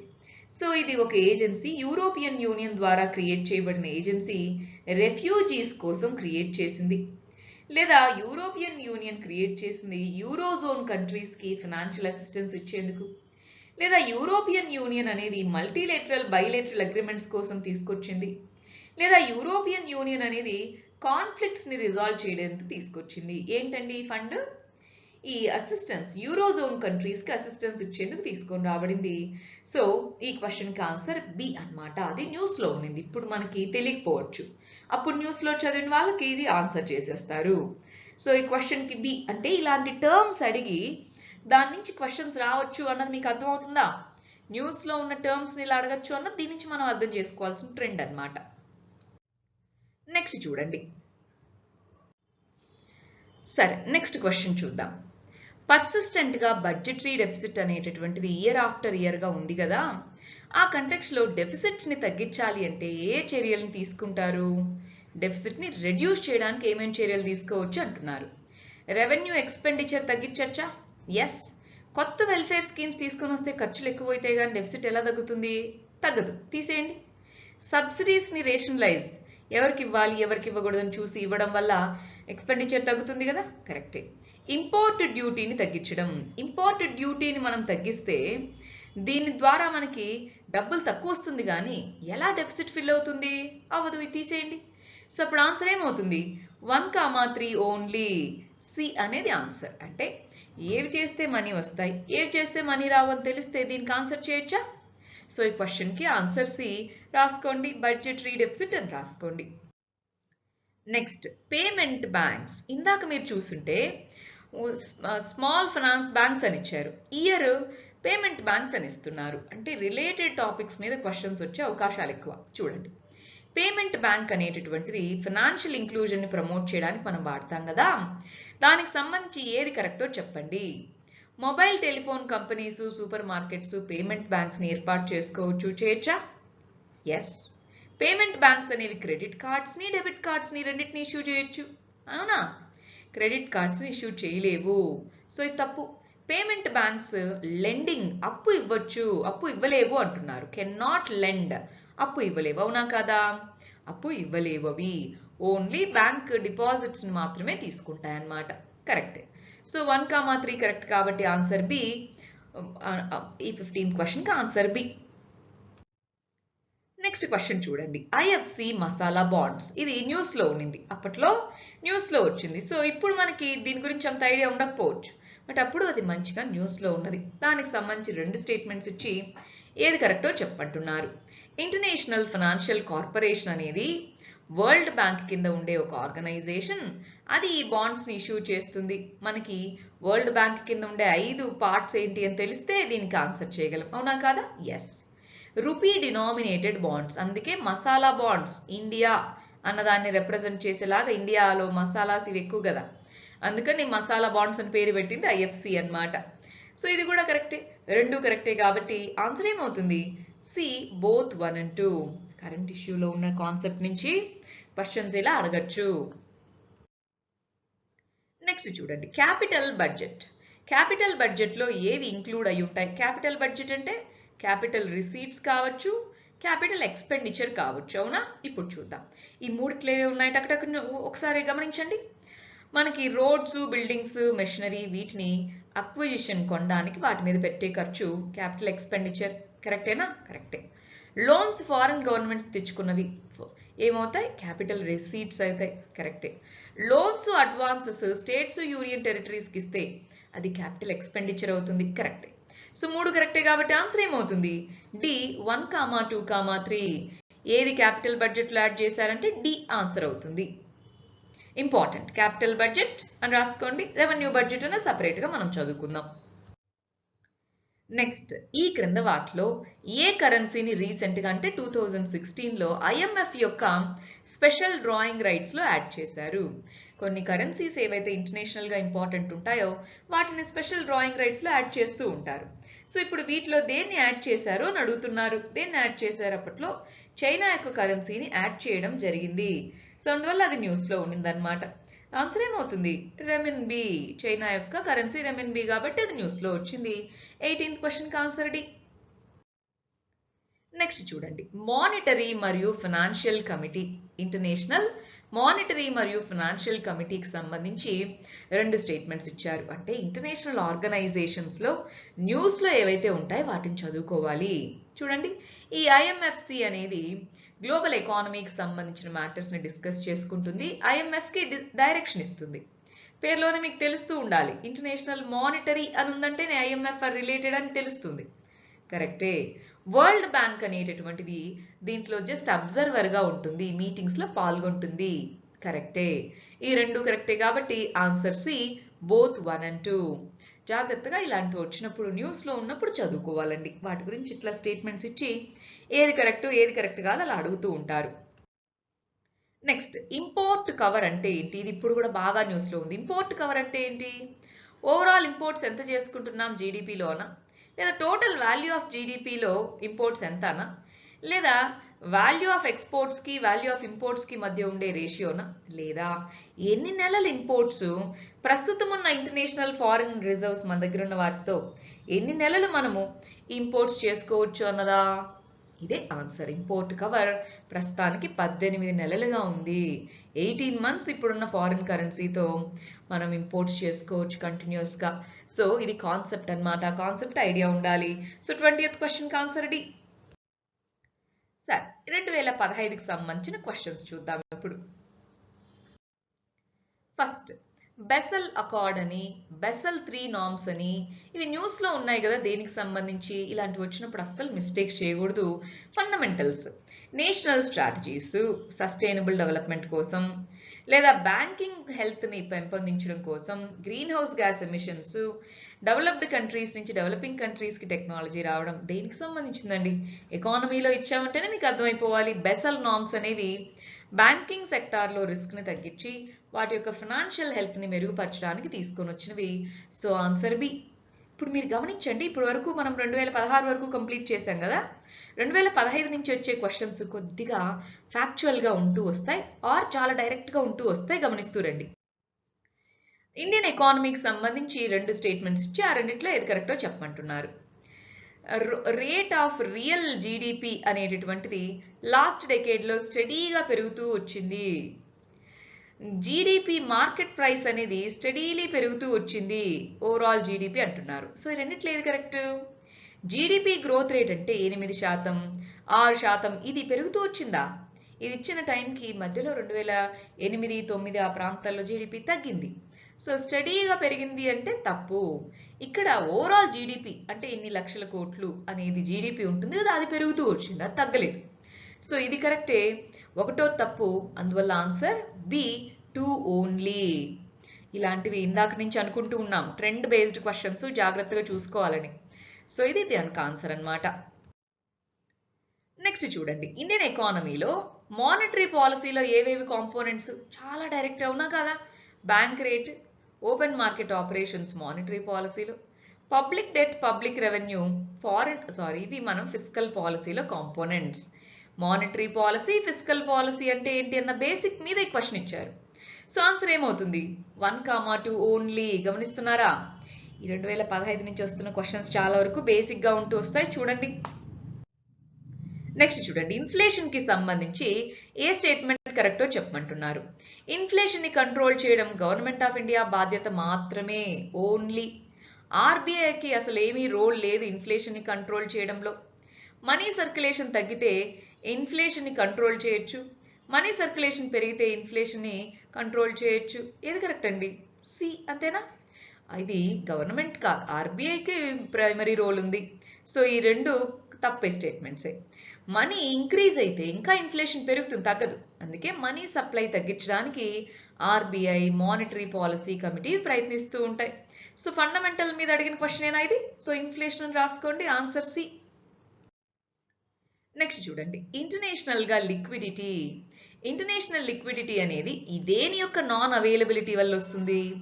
గూడ్స్ అండ్ సర్వీసెస్ లేకపోవడమా, గోల్డ్ అండ్ సిల్వర్ లేకపోవడమా, డాలర్ హార్డ్ కరెన్సీస్ లేకపోవడమా, ఎక్స్పోర్ట్ సర్ప్లస్ లేకపోవడమా? ఇంటర్నేషనల్గా monetary liquidity dollars, hard currencies, yuan ఇలాంటి హార్డ్ కరెన్సీస్ ఉంటాయి కదా, అవి లేకపోవడం వల్ల వస్తుంది కానీ వీటి వల్ల కాదు. ఇది కూడా ఫండమెంటల్ ఇష్యూయేనా? లిక్విడిటీ, ఇంటర్నేషనల్ కరెన్సీ అని చదువుకునేటప్పుడు దాని గురించి చదువుకుంటాం. నెక్స్ట్ క్వశ్చన్కి వచ్చేయండి. పర్సిస్టెంట్గా డెఫిసిట్ ఉంది ఇయర్ బై ఇయర్, మరి ఏమేం మెజర్స్ తీసుకుంటే డెఫిసిట్ తగ్గుతుంది? మీరు చూస్తే దీని తర్వాత ఇయర్ కూడా దీనిలాంటి క్వశ్చనే ఇచ్చారు, అవునా? సో క్వశ్చన్స్ రిపీట్ అవ్వకపోవచ్చు కానీ కాన్సెప్చువల్ రిపీటేషన్ ఉంటుంది. రెవెన్యూ ఎక్స్పెండిచర్ని రెడ్యూస్ చేయాలి. రెవెన్యూ ఎక్స్పెండిచర్ని రెడ్యూస్ చేస్తే డెఫిసిట్ తగ్గుతుందా? ఎస్.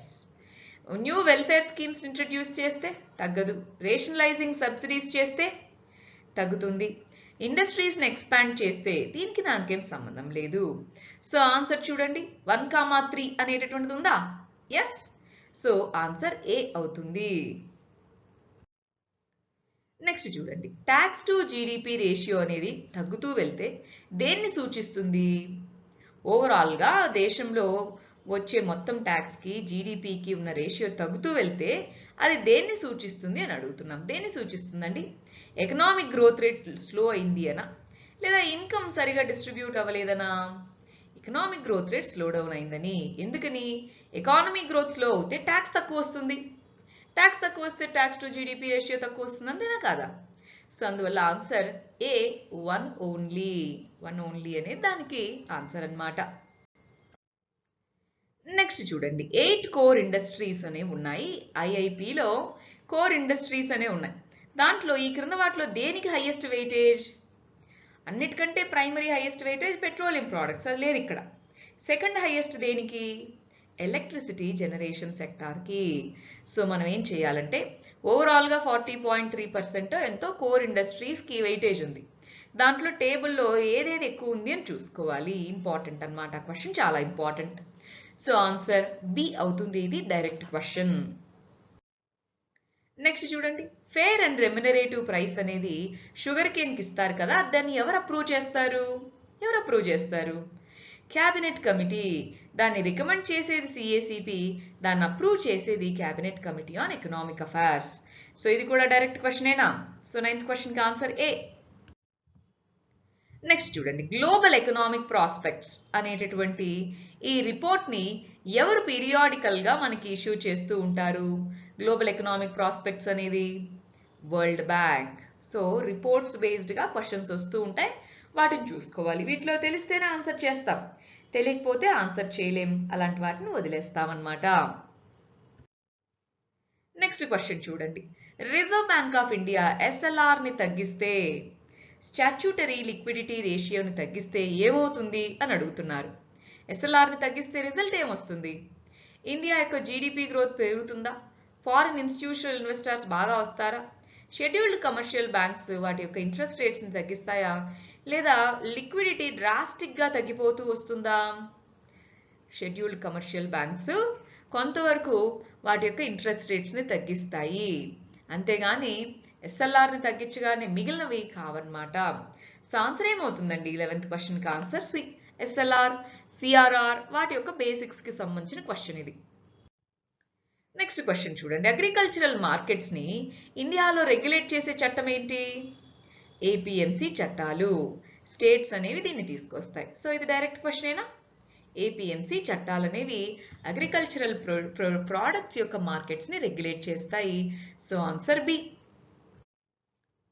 నెక్స్ట్ క్వశ్చన్కి వచ్చేయండి, కన్స్యూమర్ ప్రైస్ ఇండెక్స్లో ఇండస్ట్రియల్ వర్కర్స్, మనకి సిపిఐ అగ్రికల్చరల్ లేబరర్స్ అని, సిపిఐ ఇండస్ట్రియల్ వర్కర్స్ అని ఇలాగా సబ్ కేటగిరీస్ ఉంటాయి. దాంట్లో ఇండస్ట్రియల్ వర్కర్స్ కేటగిరీకి సంబంధించి ఎవరు ఆ డేటాని ఇస్తారు మనకి? Labour bureau. Ministry of labour కింద ఉండే లేబర్ బ్యూరో అనేది సిపిఐ ఇండస్ట్రియల్ వర్కర్కి సంబంధించినటువంటి డేటాను మనకిస్తుంది. నెక్స్ట్ చూడండి, రూపీ యొక్క కన్వర్టబిలిటీ అంటే ఏంటి? మీనింగ్ జస్ట్ చూడండి, రూపీ యొక్క కన్వర్టబిలిటీ అంటే ఏంటి? మనం ఒక రూపీని గోల్డ్గా కన్వర్ట్ చేసుకోవడమా, లేదా రూపీని మార్కెట్ ఫోర్సెస్ ఫిక్స్ చేయడమా, లేదా కన్వర్షన్ ఆఫ్ రూపీని అదర్ కరెన్సీలోకి మార్చడమా, లేదా ఇంటర్నేషనల్ మార్కెట్ని కరెన్సీకి తీసుకొని రావడమా? ఏదండి? కన్వర్టబిలిటీ. ఒకదాని నుంచి ఇంకొక దానికి కన్వర్ట్ చేస్తున్నాము. సో 14th క్వశ్చన్కి ఆన్సర్ సి అవుతుంది. అవి 2015కి సంబంధించి. ఇప్పుడు 2014కి సంబంధించిన క్వశ్చన్స్ చూద్దాం. ఫస్ట్ క్వశ్చన్ చూడండి. సేల్స్ ట్యాక్స్ అనేది 2014లో అండి, ఇప్పుడు లేదు. అది ఒక టూత్ పేస్ట్ మీద మనం పే చేస్తే దేనికి సంబంధించింది? ఇంతకుముందు స్టేటే దాన్ని కలెక్ట్ చేసి స్టేటే ఇంపోజ్ చేసేది. సో అది డైరెక్ట్ క్వశ్చన్, ఇప్పుడు అది రిలవెంట్ కాదనమాట. నెక్స్ట్, వెంచర్ క్యాపిటల్ అంటే ఏమిటి అని అడుగుతున్నారు. మనకి ఏంజల్ ఇన్వెస్ట్మెంట్ అని, వెంచర్ క్యాపిటల్ అని రెండు ఉంటాయి. ఏంజల్ ఇన్వెస్ట్మెంట్ అంటే ఇనీషియల్గా, చాలా ఇనీషియల్గా కొంత మనీని ఇన్వెస్ట్ చేసేవాళ్ళు. వెంచర్ క్యాపిటలిస్ట్ అంటే లాంగ్ టర్మ్లో స్టార్టప్స్కి వాటికి ఒకసారి అవి ప్రూవ్ చేసుకున్నాక వాటిలో ఇన్వెస్ట్ చేసేవాళ్ళు. సో వెంచర్ క్యాపిటల్ అంటే లాంగ్ టర్మ్ స్టార్టప్ క్యాపిటల్ని న్యూ ఎంటర్ప్రెన్యూర్స్కి ఇచ్చే వాళ్ళే వెంచర్ క్యాపిటల్ అని పిలుస్తాము. సో సెకండ్ క్వశ్చన్కి ఆన్సర్ ఏంటి? బి అనేది ఆన్సర్.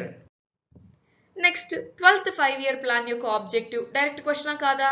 డైరెక్ట్ క్వశ్చన్ ఏంటి?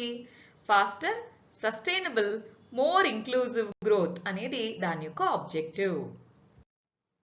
నెక్స్ట్ చూడండి, బ్యాలెన్స్ ఆఫ్ పేమెంట్స్లో కరెంట్ అకౌంట్ కిందకి ఏవే వస్తాయి? Balance of trade, foreign assets, ఇది దేని కిందకి వస్తుంది? క్యాపిటల్ అకౌంట్, తీసేయండి. ఇన్విజిబుల్స్, సర్వీస్ సెక్టార్, అది. స్పెషల్ డ్రాయింగ్ రైట్స్ అనేది క్యాపిటల్ అకౌంట్ కిందకి వస్తుంది, తీసేయండి.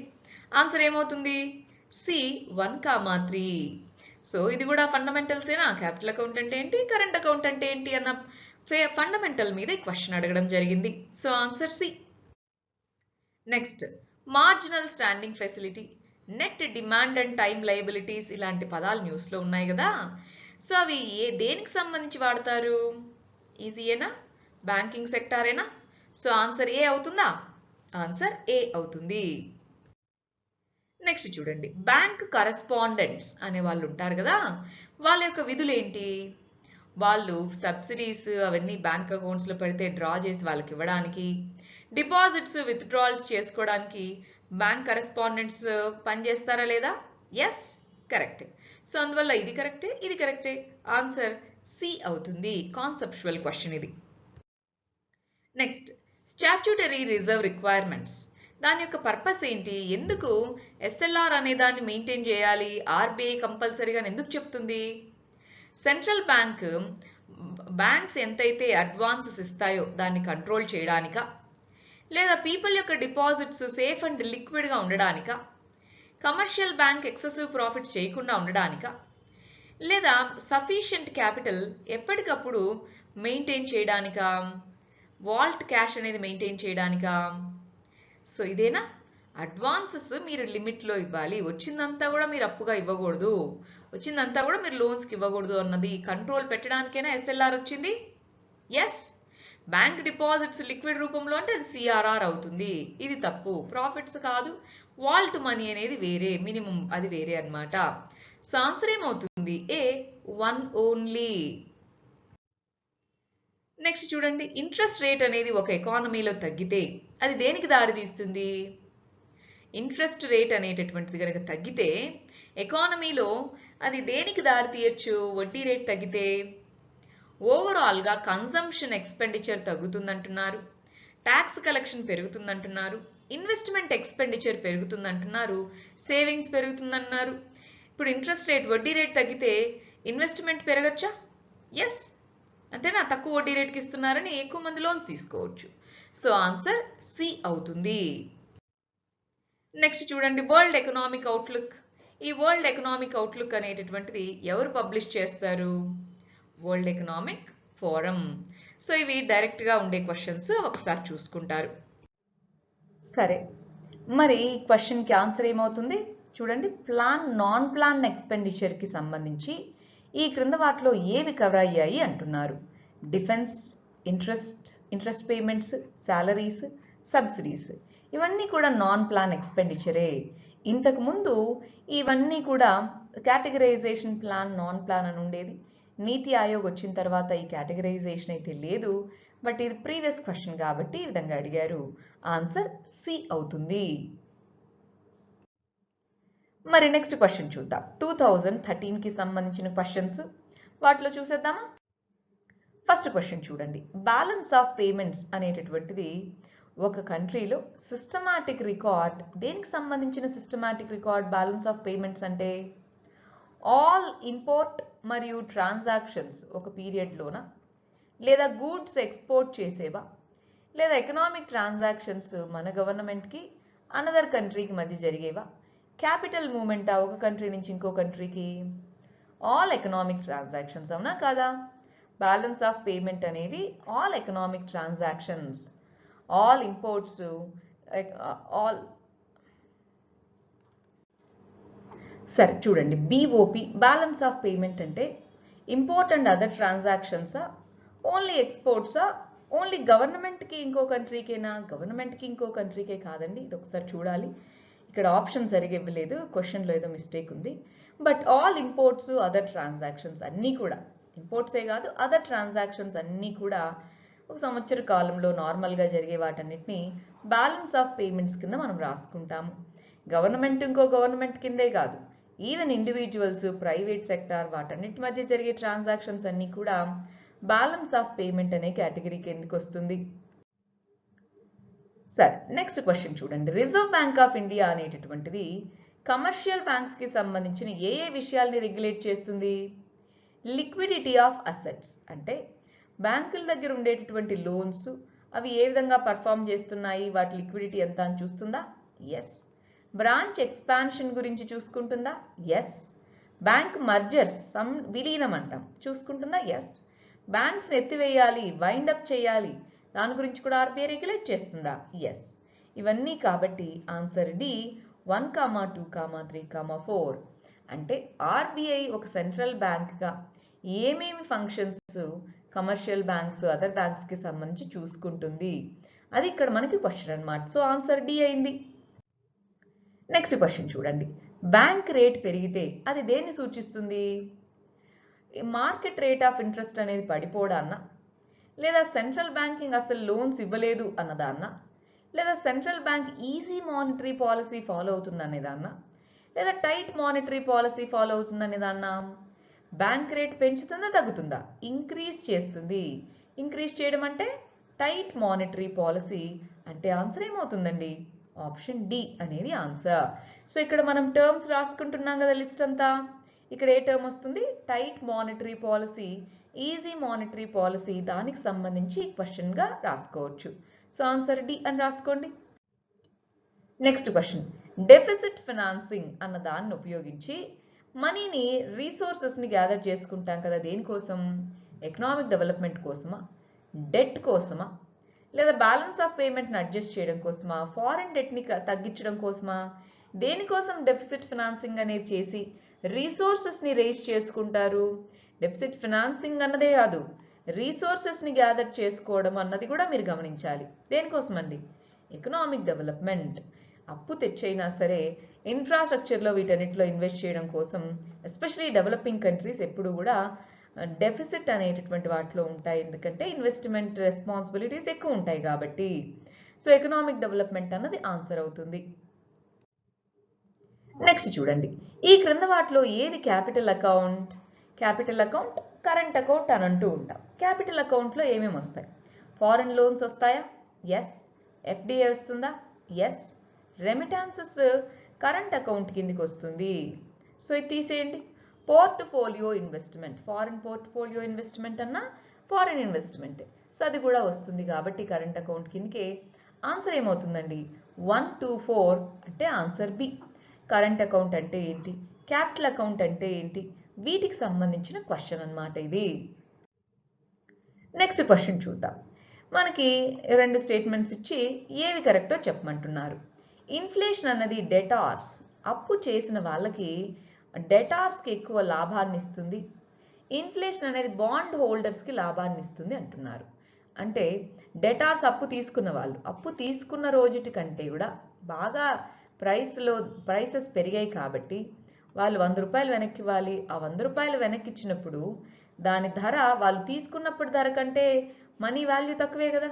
ఇన్ఫ్లేషన్ వచ్చినప్పుడు కరెన్సీ ఆర్ ధర మనీ యొక్క వాల్యూ పడిపోతుంది. సో 100 తిరిగి ఇవ్వాలి ఖచ్చితంగా. సో అలా తిరిగి ఇచ్చినప్పుడు అతనికి లాభమే ఉంటుంది. ఎందుకని తను తీసుకున్న వాల్యూ ఆఫ్ మనీ కంటే తక్కువ వాల్యూ ఆఫ్ మనీని తిరిగిస్తున్నట్టు. 100 ఇచ్చినా తనకుండే వాల్యూ తక్కువ.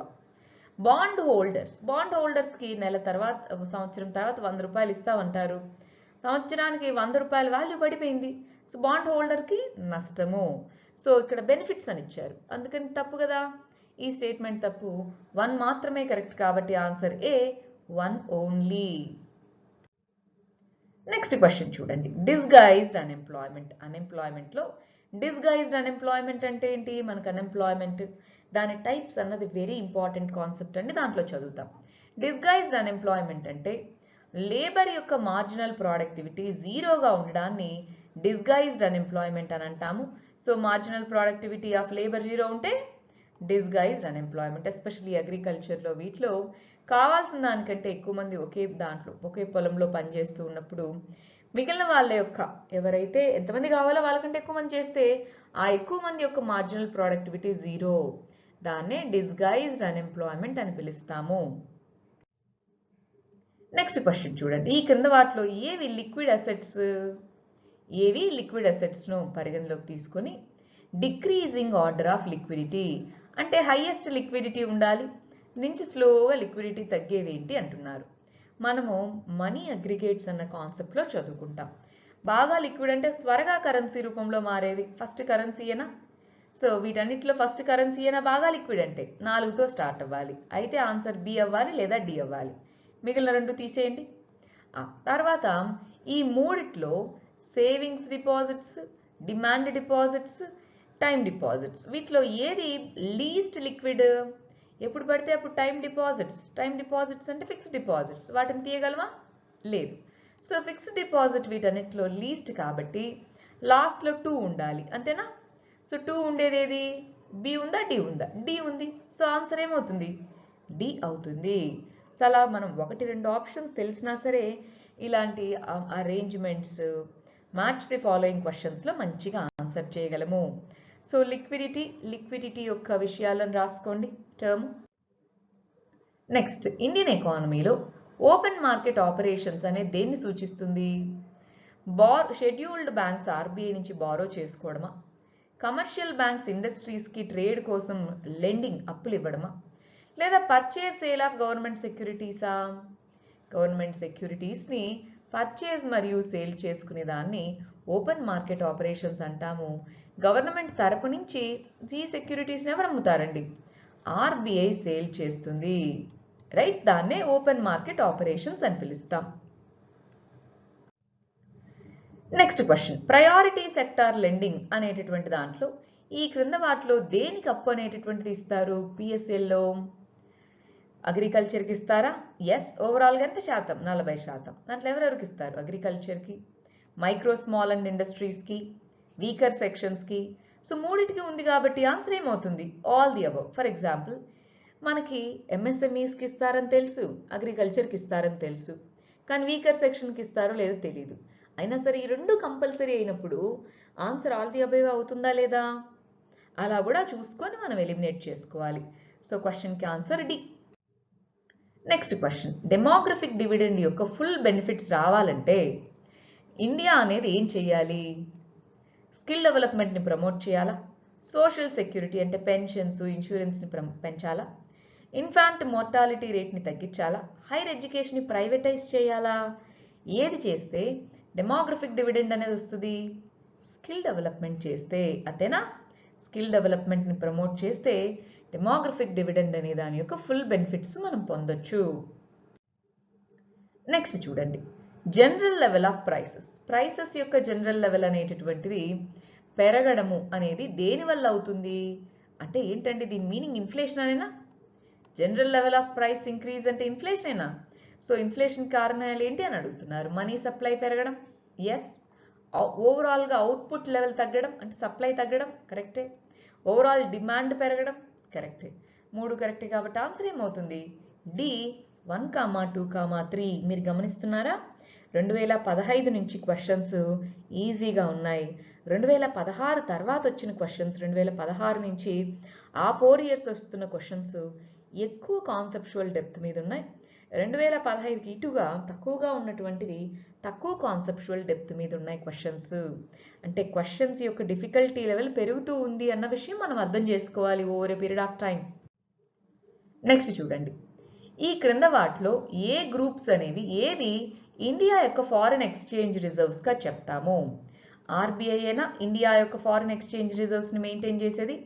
ఫారెక్స్ రిజర్వ్స్లో ఉండే 3 ఇంపార్టెంట్ కాంపోనెంట్స్ ఏంటి? Foreign currency, gold, SDR special drawing rights. IMF దగ్గర మన షేర్ని ఎస్డిఆర్ అని పిలుస్తాము. సో ఈ 3ఏనా ఫారెక్స్ రిజర్వ్స్ అంటే? ఎస్. సో ఫారెక్స్ రిజర్వ్స్ దాని యొక్క కాన్స్టిట్యూయెంట్స్ ఏంటి, ఆ కాన్సెప్ట్ మీద క్లారిటీ ఉంటే ఈ క్వశ్చన్కి మనం ఆన్సర్ చేయొచ్చు. సో ఈ క్వశ్చన్కి ఆన్సర్ బి. నెక్స్ట్ క్వశ్చన్ చూడండి, ఈ క్రింద వాటిలో ఏది మోస్ట్ ఇన్ఫ్లేషనరీ? ఏది అన్నిటికంటే ఎక్కువగా ఇన్ఫ్లేషన్ ఎఫెక్ట్ని కలగజేయచ్చు?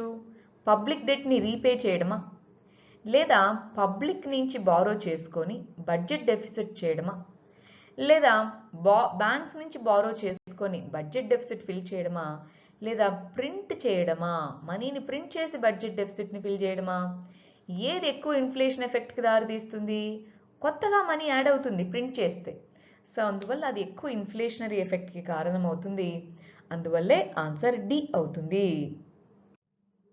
నెక్స్ట్ క్వశ్చన్ చూడండి, సప్లై ఆఫ్ మనీ అనేది సేమ్గా ఉంటే, సప్లై ఆఫ్ మనీ సేమ్గా ఉంది, సో అప్పుడు డిమాండ్ ఫర్ మనీ పెరిగితే, అంటే 100 రూపాయలే ఉంది మార్కెట్లో, దానికి డిమాండ్ పెరిగింది, ఏమవుతుంది అంటున్నారు?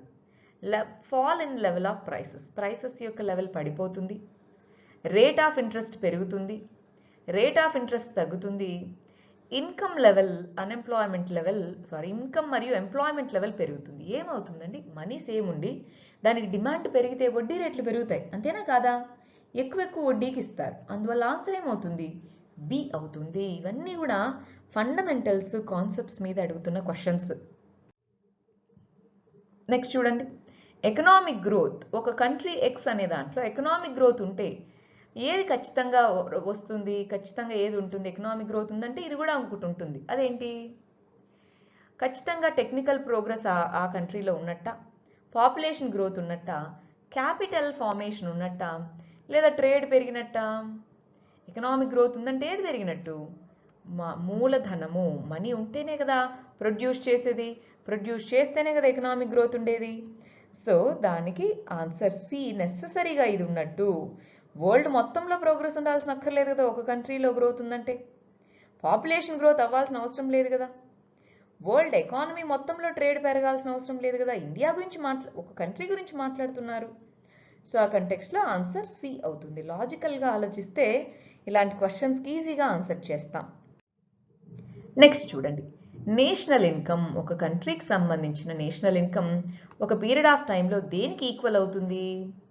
Total value of goods nationals produce చేసిందా, టోటల్ కన్జంప్షనా, లేదా టోటల్ పర్సనల్ ఇన్కమా, లేదా value of goods and services produce చేసిందా?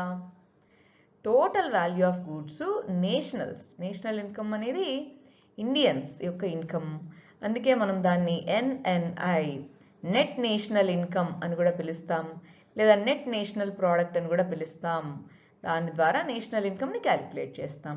So national income GDP calculation అనేది బేసిక్ క్వశ్చన్స్. సో ఇది ఆన్సర్ ఏ అవుతుంది. మరి నెక్స్ట్ క్వశ్చన్ వచ్చేటప్పటికి గ్రాంట్స్ లేదా ఏవి ఈ క్రింద వాటిలో ఏవి డైరెక్ట్గా లోన్స్ అనేవి రూరల్ హౌస్ హోల్డ్స్కి ఇస్తాయి? రీజనల్ రూరల్ బ్యాంక్స్ ఇస్తాయా? ఎస్. నాబార్డ్ అనేది డైరెక్ట్గా లోన్స్ ఇస్తుందా అండి?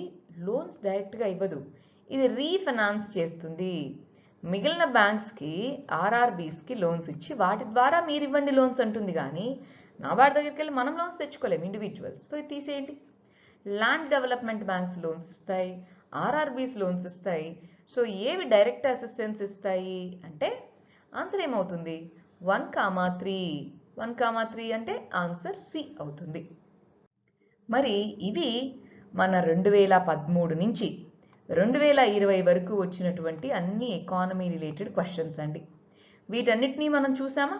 వీటన్ని టాపిక్స్ నోట్ డౌన్ చేసుకోవడము, దాంట్లో మనం నేర్చుకున్న మెథడ్స్ ఎలిమినేట్ ఎలా చేయాలి, క్వశ్చన్ని చదివేటప్పుడు ఏ విధంగా జాగ్రత్తగా ఆన్సర్ చేయాలి, ఏ కాన్సెప్ట్స్ని హైలైట్ చేయాలి, ఇవన్నీ తెలుసుకోవాలి. అలా మనం ప్రతి సబ్జెక్ట్కి చేయగలిగితే బెటర్గా కాన్సెప్చువల్ అండర్స్టాండింగ్ బిల్డ్ అవుతుంది, ఖచ్చితంగా మనకి ఎగ్జామ్కి యూజ్ అవుతుంది. మరి ఇవన్నీ చూసుకొని దీని టాపిక్స్ లిస్ట్ ఇప్పుడు నాకు వీడియో కమెంట్స్లో పెడుతున్నారు కదా. Yes, all the very best. Thank you very much.